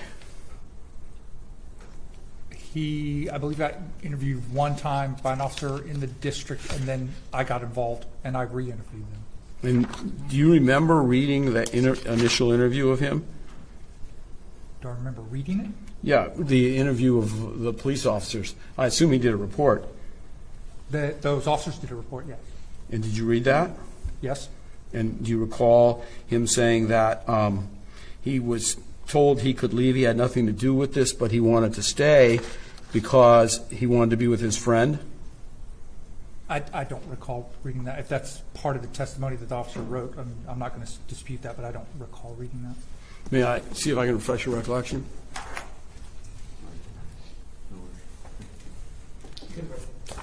Okay. It's at page 48 of 383 pages. Although I didn't get 383 pages, I only got like 50. It wasn't fair. But I see if that refreshes your recollections. You see what I actually marked it? Yeah, I see that. I was just making sure who's. Make sure I didn't No. I come up believe. with a fake- I believe fake this is report? I believe this is a copy. I'm looking to see who wrote it. Okay. Since I struggled to find it, I want to get it out there. No, I understand.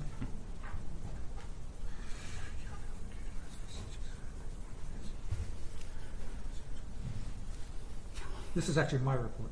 No, it's your report. That's worse. So did I quote it right that you have that in your report? Yes, sir. What did you put in your report? You want to start at the top of the paragraph, or No, just where I underlined it and started because I thought it was important to me. Dell and CJ told him he could leave, but he was not going to leave his friends in that situation. Okay, so he was told he could leave. Am I That's what right? he's stating. And he chose not to. Right? Correct? Okay. And I also heard something. Did I hear you say that while all this is going on, Ariana's got 4 people downstairs who are waiting for her? Correct. So let me get this right. She's filming a beating, correct? This is right before, but yes, she is filming. And while she's filming the beating, she's telling her friends, hey, wait for me. I'm not ready to leave. I'm confused about this. No, because the beating hasn't happened yet. This is the planning stage. So they're Right. planning, and then they get to the apartment, and the beating happens. This is beforehand, and they want to go. They go there to pick her up to take her to get something to eat. And do they leave? Or do they just wait for her? eventually leave, yes, but they stay for about an hour. So they wait for her for an hour while all this is going on, right? And she says, hold off, hold off. Have I got that right? Correct. Okay. But they didn't. But to their testimonies, they did not know what was happening upstairs. They just knew. No, that I understand. She had friends there. I just found it, I'm assuming you found it a little strange that all this is going on and she's got 4 people waiting downstairs and she's saying, hold on, wait for me. Didn't you ask her why she would do that? Yeah, well, the plan was she works with a lot of them. Their plan was to go get something to eat, and then this planning stage happened, and they're like, you basically, you're part of this. You need to do the text messages to Jasmine. So she can't, she keeps trying to leave, but they won't let her leave. So she keeps going downstairs and telling them, hey, just a little bit longer, just a little bit longer, just a little bit longer. And finally she says, here's the money, go get something. When you say they won't let her leave, they let her leave to go downstairs to tell these people. She wasn't held hostage. No, she's not held hostage. They won't let her leave the area. She could have left any time. She just, Absolutely could have left. okay. And so we're also clear, were they going to get paid? That was their understanding, yes. And they never said Mr. Arnold was going to pay him, did they? Yes, they did. Really? And so did anyone ever confirm that? Is there any text messages that say Arnold's going to pay us? He did, but they didn't associate, the payment was not, and I want to make it clear, the payment was not associated with what was happening. Ariana was supposed to go to work the day before or whatever, and Terrion was basically like, no, don't go to work, I'll pay you for the day. So he paid her for that day. But then when the whole thing was happening, there was a discussion about, oh, you may get some money, and that's what she relays to Ariana, hey, we're going to get paid for this. Right, but so we're clear, and I don't want this judge to get confused. Right. Arnold didn't pay her for the actions. He had paid her to stay with him the day before. To their testimony, they said, no, they did not get paid for the actions. Okay. Now, you interviewed Jasmine, correct? Correct. And so we're clear, and let's put it in perspective for the judge. She was 19 at the time, correct? Correct. And am I also right that the interview starts, and I'm talking about when there's a sworn statement. Remember that? Took a sworn statement from her along with the government's lawyer? Correct. And that took place at the jail? No, sir, that took place at our district office. Okay. Am I right that she was told at the beginning of the interview, hey, we've done this, what do they call it, schedule or sheet that says you're looking at 26 and a half? Guidelines. Okay, just like feds. That you looked at these guidelines and you told her, or I should say Mr. Diaz started this interview by saying, hey, you're looking at 26 and a half years to life. Remember that? We're talking about Jasmine, not Ariana, correct? Yeah, so you did it with both of them. Correct. So let's start with Jasmine. So I just want to make sure what we're talking about. Are we talking about the proffer with Jasmine? Yes, ma'am. Okay. Yes, sir. Okay. We're talking about the proffer. So yes, there was a guideline sheet that the state attorney's office uses, and it shows what she scores. We start this interview with this 19-year-old young lady, and we say, hey, look, just so you know, you're looking at 26 and a half years minimum up to the rest of your life in jail. That's correct. But you can help yourself. Correct. You can help yourself by becoming a witness, right? Sure.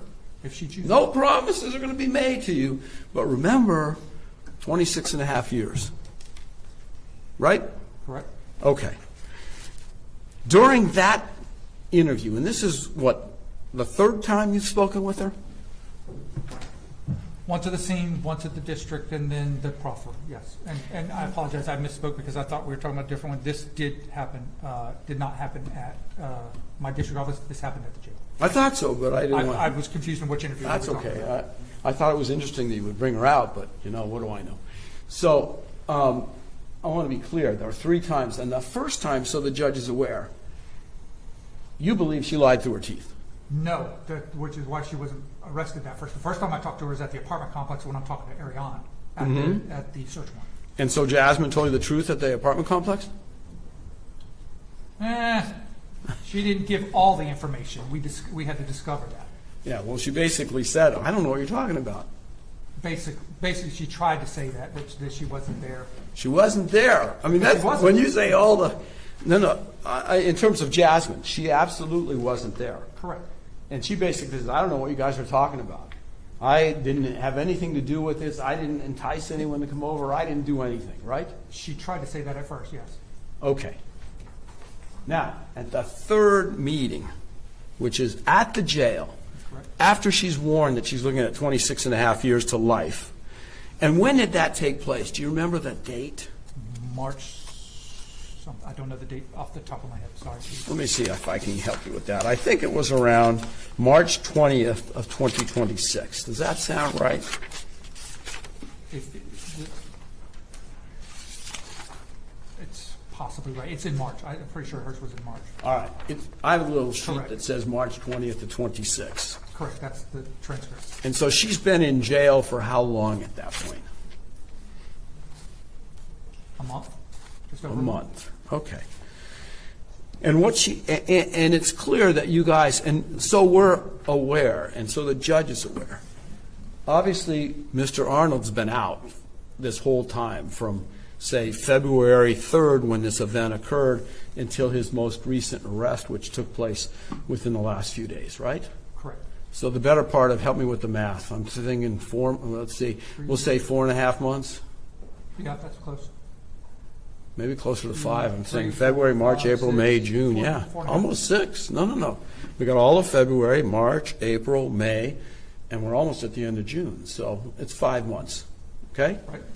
And during that time, so this judge is aware, there's been no evidence that you've uncovered that he's tried to intimidate any witnesses, correct? Correct. There's no evidence that he's tried to contact witnesses and influence what they had to say, correct? Correct. There's been no attempt by him to flee that you're aware of, correct? Correct.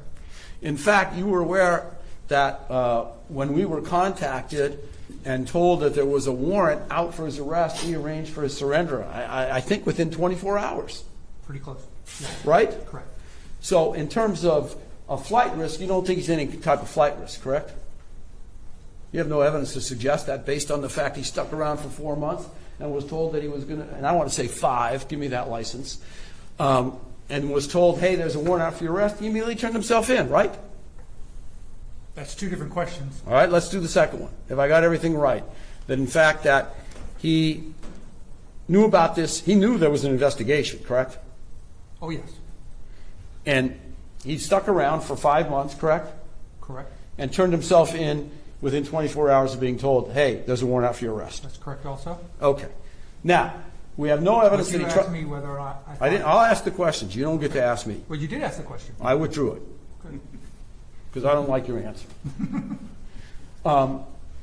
It's self-serving. That's all. In terms of intimidation, attempt to influence, interfere with the judicial process, you would agree you have nothing to suggest that took place during those 4 months, 5 months, correct? Correct. Okay. Now, we're going to go back to the proffer, all right? So during the proffer, she, and this is Jasmine, so we're on the same page, okay? Jasmine said it was Bowtie Hilton who was giving the directions, correct? Okay, Hilton, yes. It wasn't my client, Mr. Arnold. She never says that, does she? Does Jasmine say that he was not giving direction? Yeah, she says it was Bowtie that was giving all the directions. Predominantly, yes. And so we're clear, you did a couple search warrant affidavits, did you not? Yes. And in those affidavits, you swore that you were telling the truth, which you were, correct? Correct.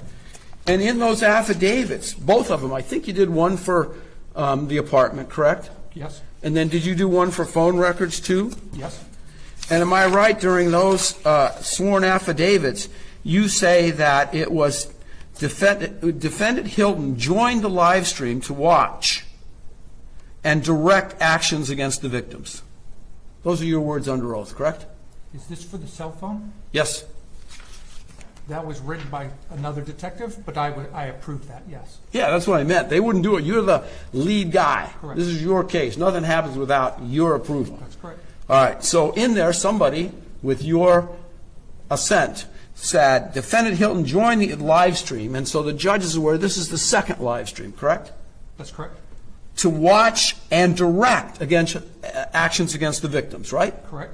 And then it goes on to say, Defendant Hilton gave directions to Defendant Valley to turn the camera towards the actions occurring and to get closer so he could hear what was being said and that what victim and told them to take the victim's property, right? Correct, that's what's said, yes. And nowhere in there, and you're welcome to review it, nowhere in there do you say, hey, Arnold was there listening too, do you? No. And you guys, that part, no. Arnold's the trophy in this case, and you guys were after Arnold from very early on in this investigation, weren't you? I was after anybody who was involved in it. Including Mr. Arnold. If he was involved, yes. Okay?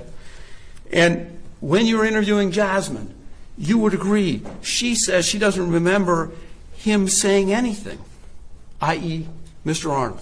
Correct. And the only thing she thought, and this is based on the messages we've gone over with the court, is that she thought that Mr. Arnold wanted to, quote, the word he used, confront these people about the theft. Correct? Yes.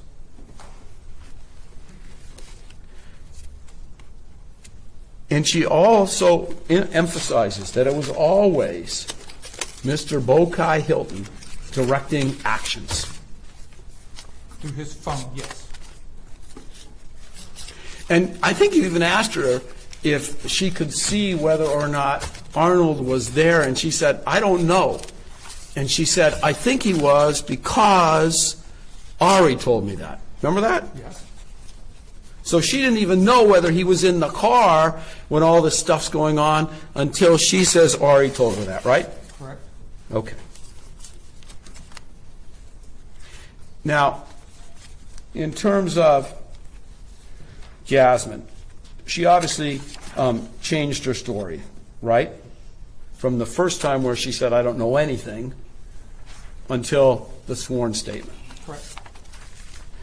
But at no time does she ever tell you that Arnold told her to do anything illegal, improper, correct?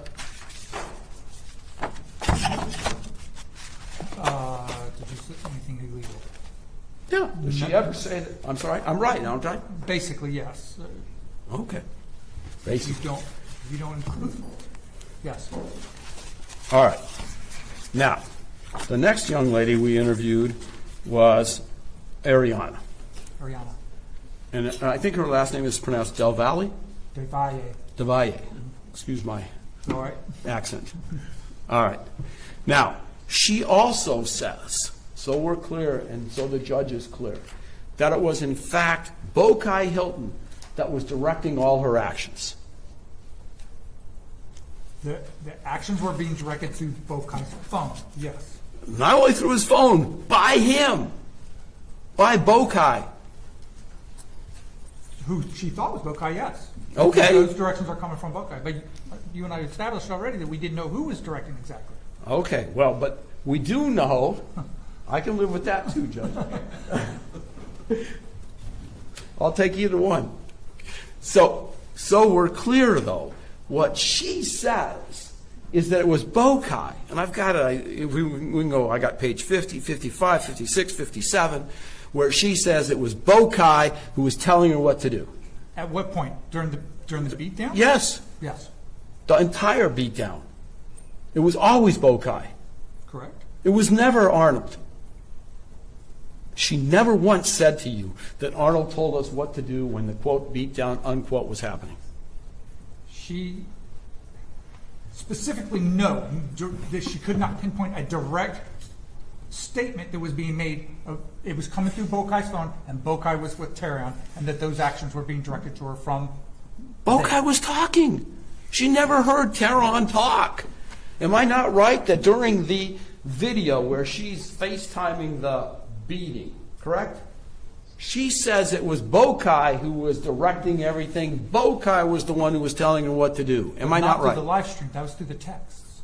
How about through the live stream? No, they had the volumes turned down on the live stream. They were just watching the live stream. So Bokai never said a word during the live stream. No, because the volumes were turned down. They were doing all the communication. Well, through now the I'm text really message. confused. Because in your affidavit, you swear, and I say you, meaning your guy, to the following. Defendant Hilton joined the live stream to watch and direct actions against the victims. That's what you swore to. Correct. Well, how does he direct the actions if he's not telling them what to do? Through the group message. They're doing two things simultaneously. Okay, so he's not talking during the live stream. No. He's only directing it by texting. Correct. Okay.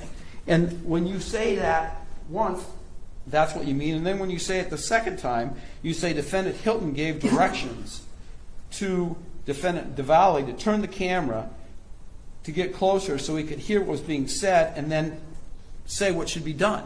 Basically, that's what you're saying, right? Correct. It was always Hilton, not my guy. Correct? Correct. Thank you. Just for clarification, Yes. I want to make sure that I understand. That's the most important thing here. Appreciate that, but I don't know. All of the directions were in State's Exhibit 2, which is the text messages between Ariana, or from Ariana's phone. Not in Exhibit 1, which is the live stream. That's not the last concern. So there were. Oh, Go right ahead. Okay. So there are two groups of text messages. The first one is the text messages that are between Ariana and Jasmine. Then there is a group chat that's created by Bokai Hilton, and they all join in to that. Okay, I got it. While the live stream is going on. So we actually had three things that Okay. happened. I understand. Thank you. Did you know if there was other people who were watching through Instagram? No, it wasn't a live stream as in anybody could watch it. They had to join in. So it was just those people who were on it. So it's kind of like it's a FaceTime phone call kind of. So where only those Listen, people join in. You're 2 generations ahead of me. I get it, I think. So what she does tell you is the only person she can see on the video when she has FaceTiming this, so we're clear, the only person she sees on the video is Bokai. We're talking about Ariana? Yeah. No. We're talking about Ariana. Yes. Don't confuse me with asking me I'm trying questions. to make sure I'm we not get very, the- I'm not very savvy here. So it's Ariana who's doing the FaceTime. And she says the only person she can see in the car is Bokai. Yes, that's correct. She says she never sees Arnold on Doesn't see FaceTime. anybody else in it. That's So that would be different than Jackson, because Jackson says he's holding it so both can watch, which would have meant that Arnold would have been on the FaceTime visible to Ariana. I don't think that's what Jackson is saying. Basically, he's saying he's not holding the phone to himself like this. He's basically holding the phone up, which is corroborated by Ariana saying, most of the time I'm watching the ceiling of the vehicle while Bokai is driving, but Jackson is saying he's holding it in a manner so that the person sitting to his right, who is Terrion Arnold, is participating in that and watching what's going on while Bokai is driving holding the phone like this. I got That's it. And then she says when she does see, the only person she ever sees is Bokai. That's correct. Ma'am, a second, Judge, sorry.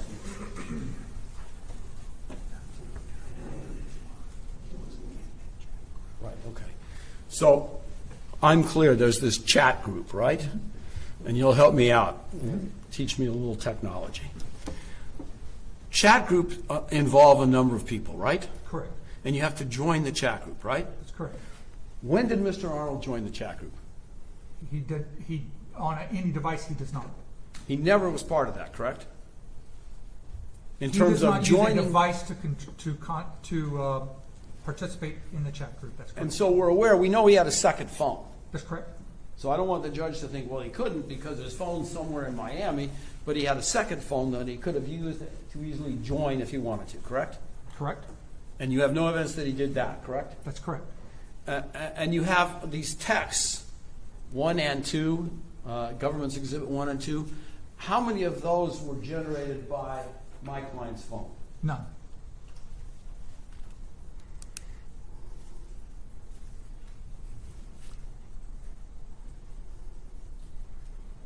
May I have just one more second, Judge? Oh, there was things deleted. Remember we talked about, I think at one point, Jasmine said maybe we should delete these texts. Correct. In fact, there was deletion of texts, right? That's correct. But that was done by who? By CJ and Bokai. They're the ones who did that, correct? That's correct. And they did that with all the phones, right? With all the phones. They took the girls' phones and they did that. That's correct. It was, Or they directed them to one of the right. others. They did that, correct? Correct. What do you mean they? Meaning either Botak or CJ deleted or directed that these girls delete their phone messages. That's correct. I think I'm almost done, Judd, if you'll give me a minute.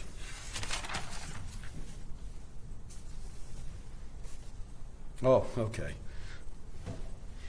My learned counsel says that I foolishly forgot to ask you this, and that is that Ariana was less than candid, too, at the scene.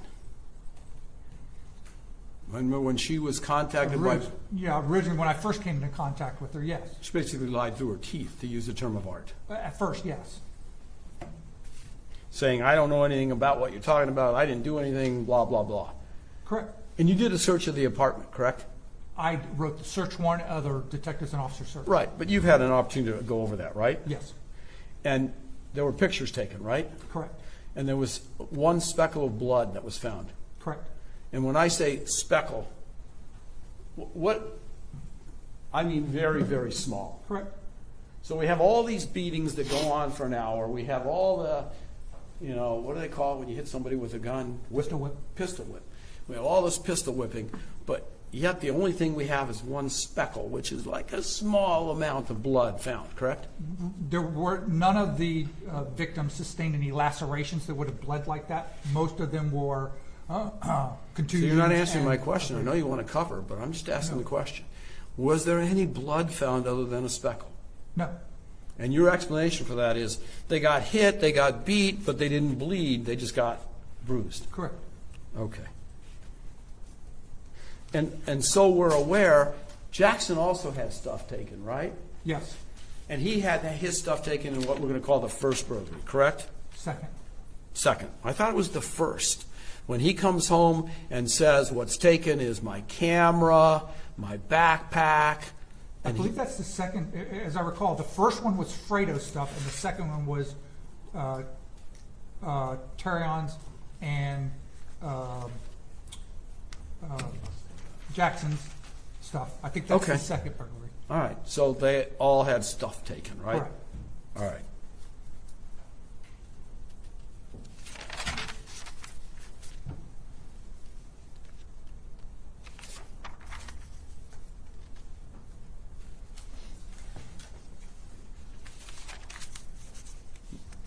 Bear with me, Judge. I'm sorry?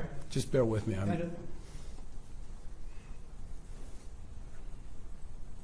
Now, Jasmine went to Ariana and said, I want to get paid for what I did. Remember that? I believe Ariana brings that up first, yes. And do you remember Ariana tells Jasmine, hey, you got to go talk to Bokai if you want to get paid. Correct. It was Bokai who was the person to talk to about getting paid, right? That's what she says. Yes. Okay?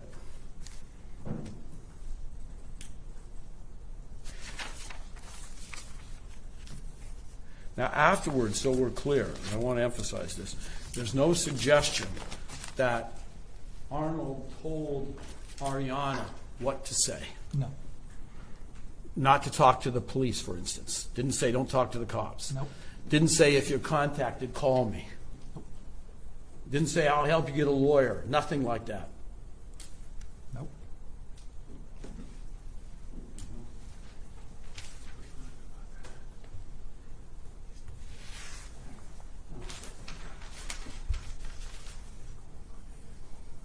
Yeah. And just so we're clear, this isn't your first, I was about to say rodeo, but that wouldn't be fair. This isn't your first occasion to testify about this case, right? You've No. testified in Mr. Hilton's case. We've done two or three other ones. All right. The When brief it one. came specifically to Mr. Hilton, you would agree that you testified under oath, and that judge found, by the way, that it was Bokai who was the, I think he used the quarterback. Remember, did you see the judge's order? No, I did not. Okay. But you did testify that, in fact, it was Bokai who directed everything concerning the beatings. Yes, that's correct. Never saying Terrion had anything in terms of directing or telling people what to do once those two boys arrived, or three. Correct. I have nothing further, Judge. I do want to ask, well, we'll do that in my case. Thank you. And Thank you. just so I'm clear, that reference to an order, is that a reference to the Detention order. Yes, I have that for the court, actually. And that's what I was making reference to, because in his order, he uses the term quarterback, which I thought was an interesting. Bokai? Yeah, he said, it appears that Bokai was the quarterback of this whole situation, and that he goes on to say, you have that? That he goes on to say, quote,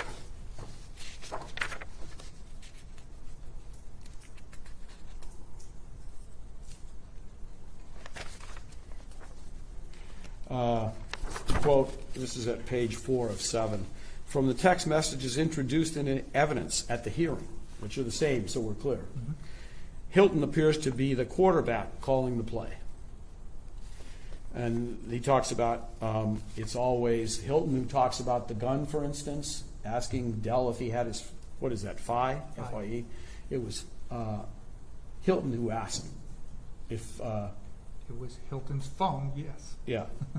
He then That instructed. message comes through Hilton's phone, Right. correct.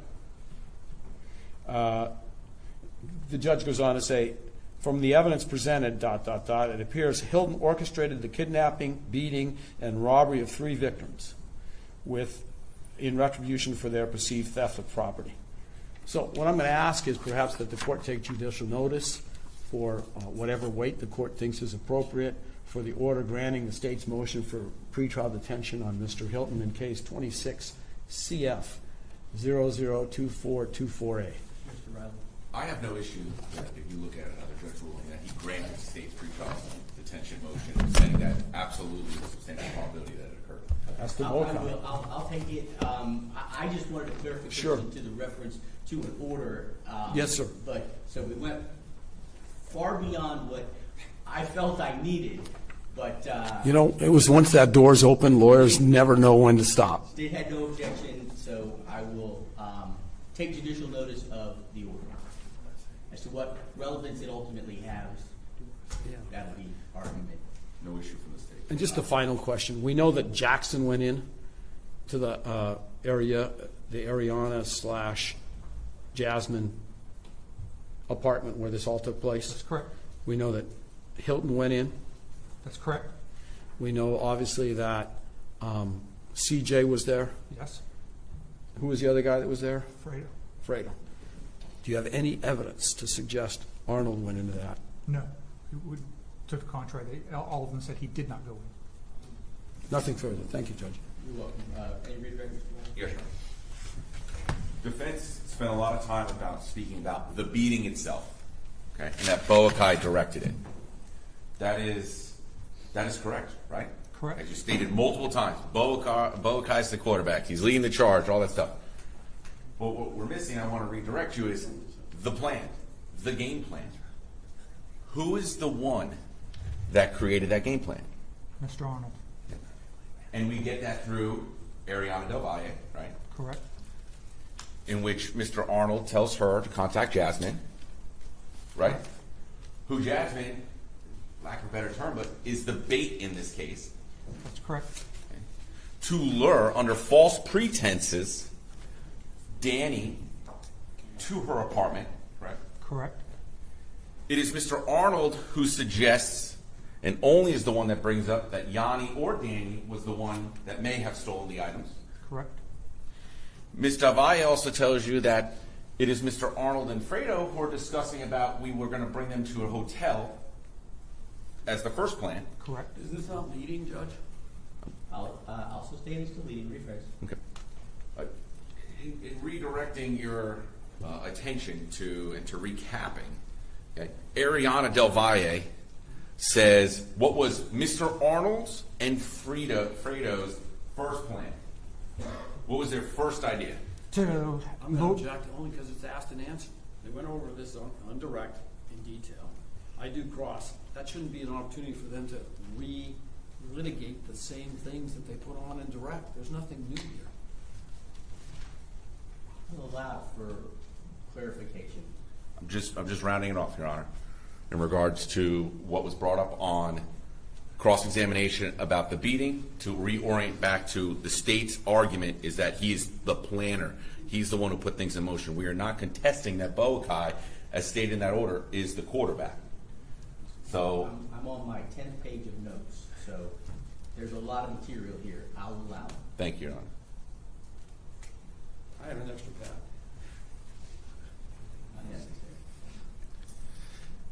And Jasmine says to you that Terrion himself says to her on a FaceTime what to do and how to lure Danny to that apartment. Correct. Okay. And those two women said in an interview that Mr. Arnold knew what was going on. Correct. And lastly, in regards to the robbery, which items were taken from Yanni, Danny, and Soldier Anderson? They took all their phones, all their jewelry, their wallets, something else. Their jackets, phones, jewelry, wallets, phones, and jackets, I think it was. I have no further questions. All right. The witness may step down. The state have any witnesses or testimony, State Record. exhibit, state reps. All right, we'll turn to the defense. Mr. Steinberg, Just, may we have a... you want a short break? Yeah, if you don't mind. No, let's take a, can we do it in, say, 7 minutes? More than 5, but less than 10? Can I bargain for 8 minutes and a half? Yeah, 7 7 minutes and a is... half Thank you. Understood, Your Honor. All right. At our age, we Comfort both- break. We can do that. A short comfort break. I will, yeah. And just for the record, I'm handing the exhibits to the clerk, states 1 and 2.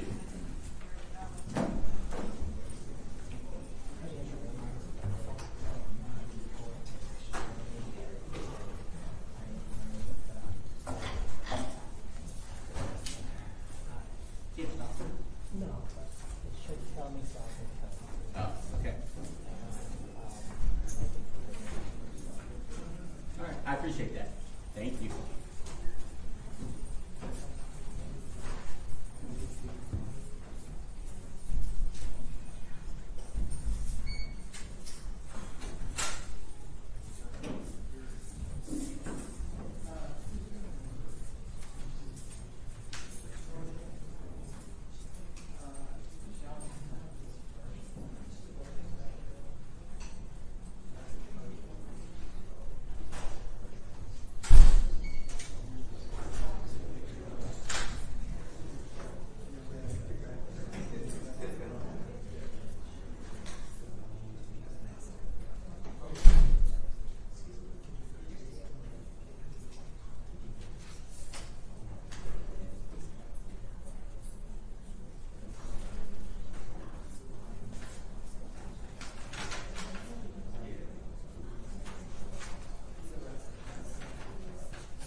Yeah, yeah, you could use the city of near Tallahassee.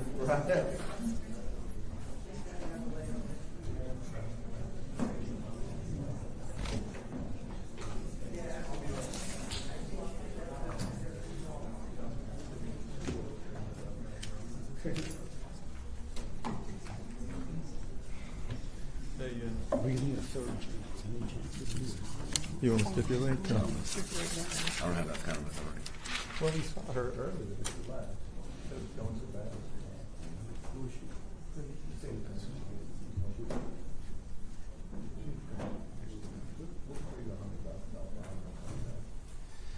That train is left the station, gentlemen. I don't think it's ever at the station. If it was, I missed it. Yeah, I don't think so. Who?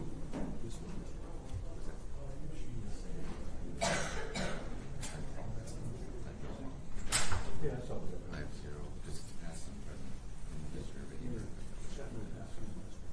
No, that's what I'm saying. I don't think I can establish that. For Bob. Yeah, for that, just for clarity, that's for Bob. For conformity. No, it's not false flags. Because normally I wouldn't mind that at all, because he said he denies. All that testimony said I have to do it all over again. We should just do it now. We're not over again, excuse me, after the fact. So, all right.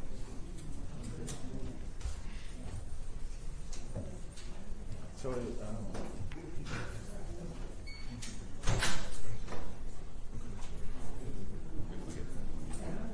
Yeah, he'll probably, if he's on the solution, he'll probably put those conditions on things of that nature. You know, I don't know. I'm gonna ask for it.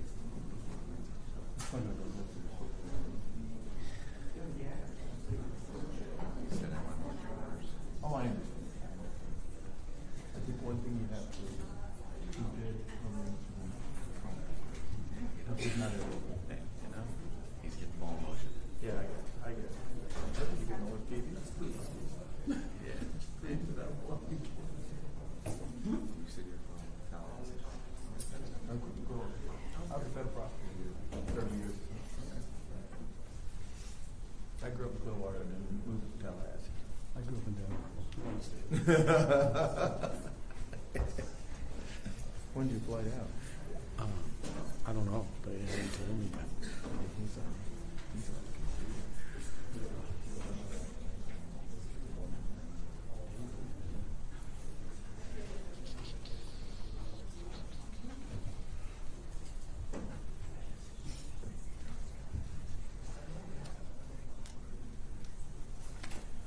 You like your knowledge?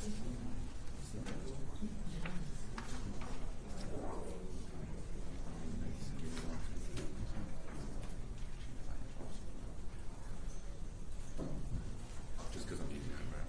Like you were.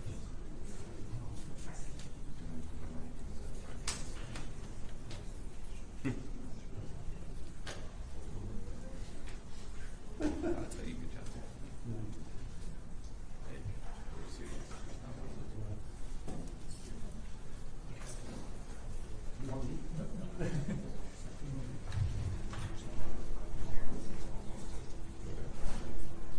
know, always the way the judge tells you 7.5 minutes and then he comes back 15.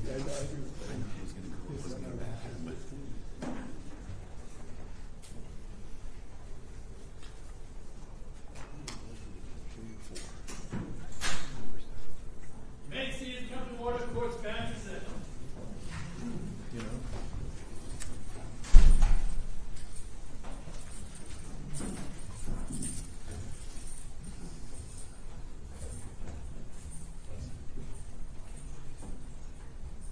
All right, I apologize, Mr. Steinberg. I held you to the 7.5 and then I took longer. We made a bet on that. Clock in my chambers runs slower. Well, you are a lawyer. First and foremost. All right, so, Mr. Steinberg, we will turn now to the defense since the statement is rested. Thank you, Judge. First, I'd like to make reference to the fact we have provided several letters to the court. Absolutely. I have a stack of letters. I think there's also something that looks somewhat like a resume of Some of his community experience. Yes, community service, commitment. to, Community involvement. Yep. yes. Yes, So I we- have all that and I've reviewed it. And we'd ask that those be made part of the record. We can, I think, did mine already provide a copy? Yes, sir. Any objection? I have no issue because it goes to the bond factors and things of that nature. So long as it's not wait for the truth of the matter asserted in regards to my burden on the facts. Yeah, but absolutely for you to consider in bond factors. Absolutely. Yeah. So let me ask, Mr. Steinberg, do you have any evidence, testimony that you want to put on? I have one witness if the court will indulge us. I will, absolutely. And then when we turn to argument, I'm going to allow the state to start because it is their burden, and then you the opportunity to respond. That's more than fair. Thank you. But this is your opportunity to present any testimony or evidence. So you have Yes. a witness. Yes, Ms. White? Ms. White, if you'll come forward, please. And my understanding, Your Honor, this is purposely just for bond factors. Okay. Unless she knows something. Then it'd be Brady and I would speak. Ms. White, if you'll come forward, before you step up, if you'll raise your right hand, please. Thank you, ma'am. Do you swear affirmative testimony you give will be the truth, the whole truth, nothing but the truth, so help you God? Yes, sir. Watch your step. Come on down to this chair. Make yourself comfortable. And that microphone is adjusted. Mr. Steinberg, you may proceed. Thank you, Judge. Can I get you to state your full name and spell your last name for the record, please? My name is Kristen Erica White. Last name is spelled W-H-I-T-E. And how are you employed? I work for the state courts system. And what do you do? I'm the general counsel. For who? The state court system. Okay. The state court of, Excuse me, the Florida state court system. thank you so much. And you're here not in that capacity. Yes, Your Honor. You're I- not here in any capacity related to your employment. That is correct. I am not here in any professional capacity, but only in a personal capacity. All right. Talk to me about how you know Mr. Arnold. Mr. Arnold, I refer to him as my nephew, and he refers to me as his aunt, but that is not a biological relation. I am just a close family friend, but that is the nature of our relationship. So I'm going to say that means you're very close. That is correct. And so we're aware there are a number of family members who are seated over my left shoulder, Yes, that is the entire Arnold family. and they're here obviously to support him. That is correct. Now, tell me about his personality, his character. I want you to tell me what you've come to know Mr. Arnold. Terrion is a very innovative young man. He's inspirational. He likes to benefit the community. He has special relationships with his family, as you can see here. He has a great-grandmother, and he has a 6-week-old daughter. And he so cares about family. He is wanting to be the best version of himself, and I've personally observed this. Terrion is also a very spiritual person, and he is so concerned about his relationship with God and wanting to make sure that he is a good example to society and to those coming up behind him, and that's my personal observation. Now, one of the factors the court considers is danger.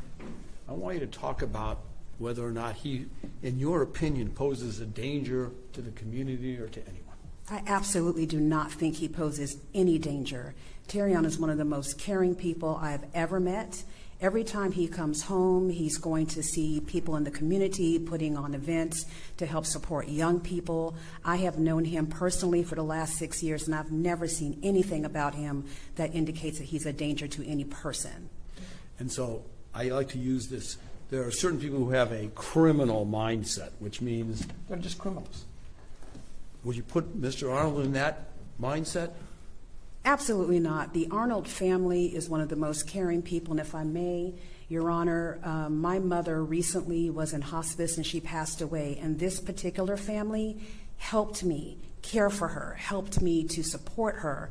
They have raised him right, his mother, his grandmother, his uncle, all of these things. So no, Terrion is not a danger. Terrion is a very respectful young man, and I think he is an inspiration, and I would not be here on this stand testifying on his behalf if I thought otherwise. And then finally, I'm going to ask you the obvious because we have all the cameras and everything else. Do you know what Mr. Arnold does for a living? Well, he's an NFL football player. And does he currently play for the Detroit Lions as a cornerback? He does. Is he committed in terms of his discipline and doing what he's supposed to do? Absolutely. Terrion has been working since he's been 6 years old to get the achievement that he has today, and he's very concerned about making sure that he's a good example for those coming up behind him. Thank you. I have no further questions, Judge. Oh, wait. Oh, that's one of the things. I forget these things. If this judge should deem it appropriate that he get a bond, would you ensure and make every effort that he would comply with the terms of the bond? Absolutely. Would you have any concerns that he wouldn't? No. In terms of his ability to follow in direction and instruction and authority, have you ever seen any problems with that regarding Mr. I have Arnold? not. Thank you. I have nothing further. Any questions from the state, Mr. Riley? No question, thank you, ma'am. Thank you, Your Honor. Ms. White, please step down. Watch your step.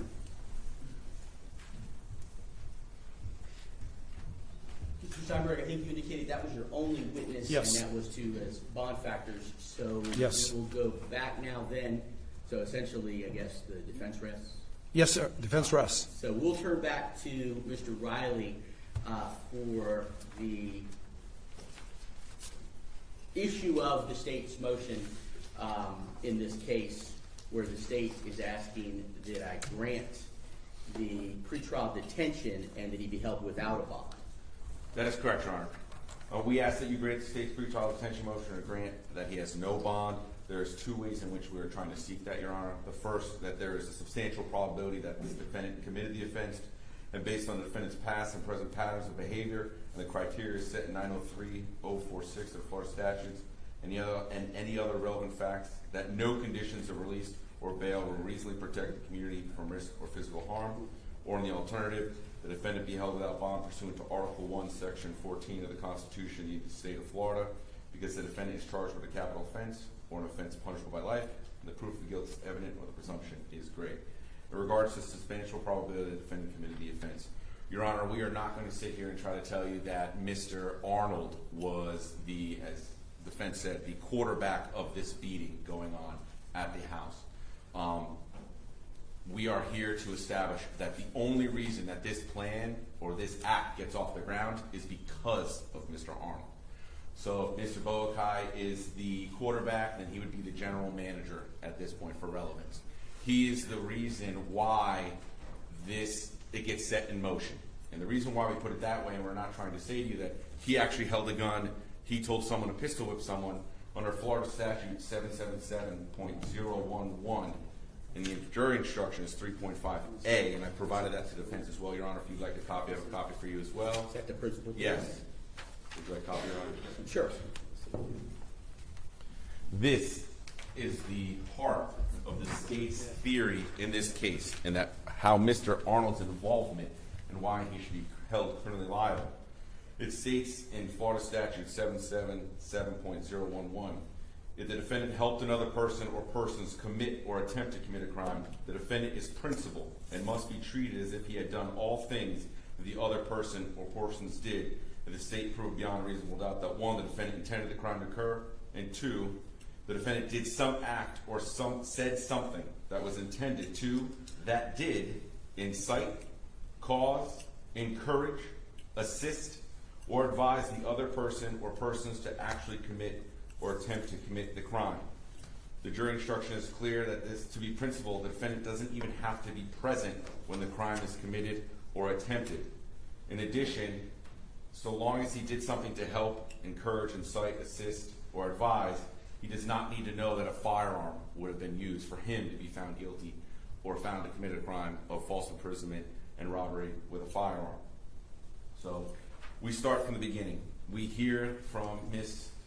DeValle, who is a witness. Yes, she's already pled out in this case, and she has given a post-Miranda statement and a proffer. She states that on one of the nights, Mr. Arnold comes into the living room with everyone there, Fredo, Boakai, everyone involved, and he is the only one that says, I think I know who stole our stuff, and that is Yanni and Danny. You heard that testimony of the relationship of who Yanni is, who Danny is. Yanni was the driver that Mr. Arnold used. Danny is kind of that new sort of I want to become a celebrity hairdresser or a barber. Ariana, as she's sitting there and listening to this hears Mr. Arnold say, me and Fredo, which is Mr. Freddie Hughes, we're going to try and do this at a hotel.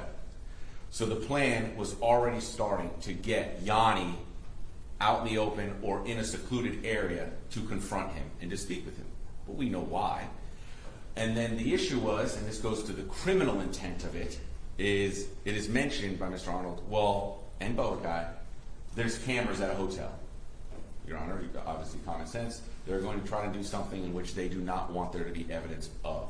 So that is why when they learned from Ms. Daivaye that Danny, who is the person they want to lure over to the apartment, that he's been there before. It might not be odd for him to go to Ms. Daivaye's apartment and see Jasmine, and there are no cameras there. As soon as that is offered up, you heard testimony that Ms. Ariana Daivaye stated, yes, that's available to you, and Mr. Arnold saying, that's what we're going to do. We're going to lure him to your apartment. Boakai and Freddie, all of them agree that they're going to get lured to the apartment. It is important to know that, yes, their testimony, I understand defense will attack their credibility, but the text message is what corroborates what has happened and when it happens. So, for example, Ariana is saying that this is all happening at the Airbnb early in the morning, very early in the morning, and saying Jasmine can lure them over to the apartment. She states that Mr. Arnold says, text Jasmine. You have the text message at what time in the morning, the AM, the early AM, saying, Jasmine, are you up? That is corroborating that that conversation between Mr. Arnold and Ariana actually took place. Additionally, inside the text messages, when Jasmine wakes up, she responds, what? That is now when Ariana says she is discussing this with Mr. Arnold, what she should do, as in text Danny, tell him to come over, try to lure him to come over. That is all corroborated from her interview with her text messages, that conversation is actually happening. So, cue Jasmine. So now that Ariana has her marching orders from Mr. Allen, since he has figured out the best way to do this is lure them to the apartment, we need Ms. Rendazzo, Jasmine. So once Jasmine is speaking, or on the text message, she's kind of trying to figure out what's going on. And it's pretty evident because in her text message she says, oh, you're trying to set them up. And you can tell there's a reservation because she even offers out there saying, why don't you just tell him he's going to come over and cut hair? Going towards the criminal intent of she knows, and they all know that the plan to go over there, or to get him over there, is one of criminal nature. That Mr. Arnold wanted to happen. Now, in regards to motive, in that sense, to the why, all his things were stolen. All his items were stolen, and he wanted to get the get back. They all were upset by that, especially that phone that went to Miami, which was important because we learned in a group chat while the beating was occurring that Boakai specifically asked in all caps, ask about Terrion's phone. Why is it in Miami? While Mr. Arnold's sitting next to him in a vehicle. So back to when Jasmine is now told, this is what you're going to do, lure him over. She states in her interview that there is a first FaceTime call earlier in the day during the planning process where Mr. Arnold is involved, absolutely, is she hears his voice when he's trying to tell her what to say to Danny to lure him to the apartment. She said something about, you know how girls do, just do something a girl likes to bring him over, say something a girl would say. He is providing, and per the statute, he incited, caused, encouraged, assisted, or advised that person to actually commit or attempt to commit that crime, knowing that that's the whole point of why they're asking to lure Danny over, is for that crime to be committed. Now, if you ask, or the argument was made. What crime at that point? So, based off of what Mr. Arnold is doing, is the ruse in the beginning. That's why I went to criminal intent in regards to the hotel. They want to get them alone. They want to get them secluded. They do not want there to be cameras because that's the whole point of the hotel. We don't want cameras to be available. But I think there was some testimony or text about confront them about whether they were involved or whether they had the property. Correct. Well, yes, Is that a crime? That was in the group chat. Is that a crime? To confront them? No, not. That is the whole point. It is, we are not arguing at all that he is the one that pistol whips any of those people in there. any of those people who went over there with a gun. But in the state of Florida, if you incite, cause, or encourage or assist or advise any person, you are to be treated as if you did those things, which means they didn't go over there without the direction of Mr. Arnold. And additionally, in the principal instruction, he does not need to be aware of all of the things in which that are going to take place there to be principal. It says that right in the instruction. So it is not necessary for a principal to know every detail of how robbery or false imprisonment will be committed as long as the principal intended the robbery or false imprisonment to occur and did some act or said something that was intended to help and did help, which was he had the connection to Ariana. He knew that that would get Danny over to the house because of Jasmine. He used Ariana to go to Jasmine so that Jasmine can lure Danny over to the house. Let me ask you though, if his intent is only to question them, this is just hypothetically, if his intent is only to question them, does principal theory then encompass him if they go farther than questioning and commit all the acts that there's testimony that they committed? I would say yes, because there's the argument, the jury instruction that defense could argue, is independent act. That there's a break in the chain, that he simply just wanted them to go over there and to speak, and they acted independently of that. We are arguing that what he did is a foreseeable thing that could happen when you're luring someone over to the house for that purpose. As in, that is why his location matters, where he is at the time, who he's communicating with, what people see, and most importantly, all three people that you've heard from, which is Ariana,